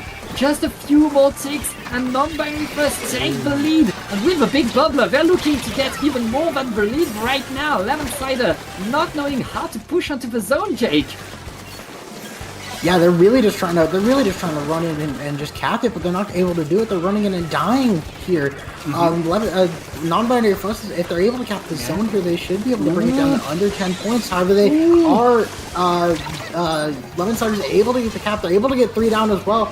And at this point, you gotta push up here. You gotta try and lock out. Like there's no ifs, ands, or buts about it, because you have a good bit to go here to get to the lead. Yep, the lead is not that far now that the penalty is done for Lemon Cider's on. Oh, Cadence! Cadence getting the double there. That's enough to secure the lead for Lemon Cider. Non-binary first, they need to run at the zone right now. The bubble is deployed by Tetra. That is so important, and with the strikes they'll be able to make sure they stay into this game, but they stay into this round. Right now, just 20 seconds left, and it's going to be down to overtime. Non-binary first needs to hold that zone. Just 15 seconds left on the clock. The Zipcaster is doing exactly what they need to do, and they're not that far from getting the lead back, Jake. They're getting the picks as well. This is going to come down to overtime here. It's the last few seconds. The penalty points are gone here. The skills come in. They get canceled. They neutralize the zone. They're able to go 3 down. 2 down on each side. It's a dogfight for the zone. 3 down on the side of 3 down. And I believe that's non-binary first was able to... No, Lemon... One of them was able to win. I forget. Lemon Cider. Lemon Cider. That was all over the place. I forgot who was who. This was a lowing day 1 for the ages.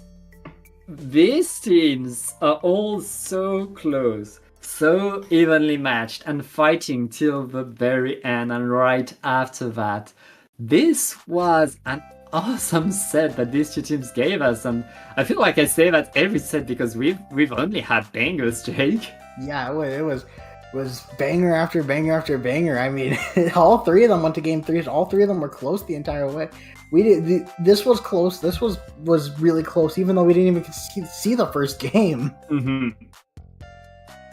Yeah, I really wish we could have seen one because these two teams have shown a great show, have shown us how far they can go, how much they can do in terms of control, in terms of fights, in terms of objective. I mean, they really fought till the overtime, till the bitter end, getting everything they could get, doing everything they could do, and keeping their eyes on the prize, making sure that the game was still alive. Really, I hope we see more of these teams soon, but for sure, like, they really showed us what they can do, and they have a very bright day too onto them coming tomorrow. Yeah, I wholeheartedly agree. Lemon Cider, with that win, able to make it to Alpha. That's huge if you're, just going in tomorrow having the confidence that, hey, we made Alpha bracket. We have a chance of winning this all. So, I mean, it'll be interesting to see. We see here some of the final games here are still going on in the groups here, as we see some teams going through. We see a lot of 2-1s actually. Not as much as last round, but there's still a good amount of them. Yeah, and it looks like Enchanting Aquatica beat Clairvoyance 2-1, so Enchanting Aquatica is going to be the 6-0 team for that group. They both Enchanting and Clairvoyance are going into Alpha, and ROLLIE that we saw earlier, they're going into Alpha as well, of course. And yeah, we've had such awesome games. It was really cool, and I'm glad we got to see that together, Jake. And I think it's going to be the end for us. Yeah, you said it perfectly. We saw a bunch of great games today. Close sets for all three of them, and I mean, just overall, so far, this first day has been definitely proving that Lowink's definitely something that you want to watch tomorrow, specifically when we watch Alpha, and I'm sure the games are going to be even closer there. But I mean, like you said, all good things must come to an end, unfortunately, and so does this day one here, as we see the final scores from Group B here. Pat, where can the lovely people find you? You can find me at PatJAutumn with underscores in between, both on Twitter and on Twitch, where I started streaming recently. And come say hi, give me a follow if you want. And Jake, where can I find you? You can find me on Twitter and Twitch at JakeRoot0, and you can find me all around the Splatoon 3 category on Twitch. This is Jake and Pat signing off.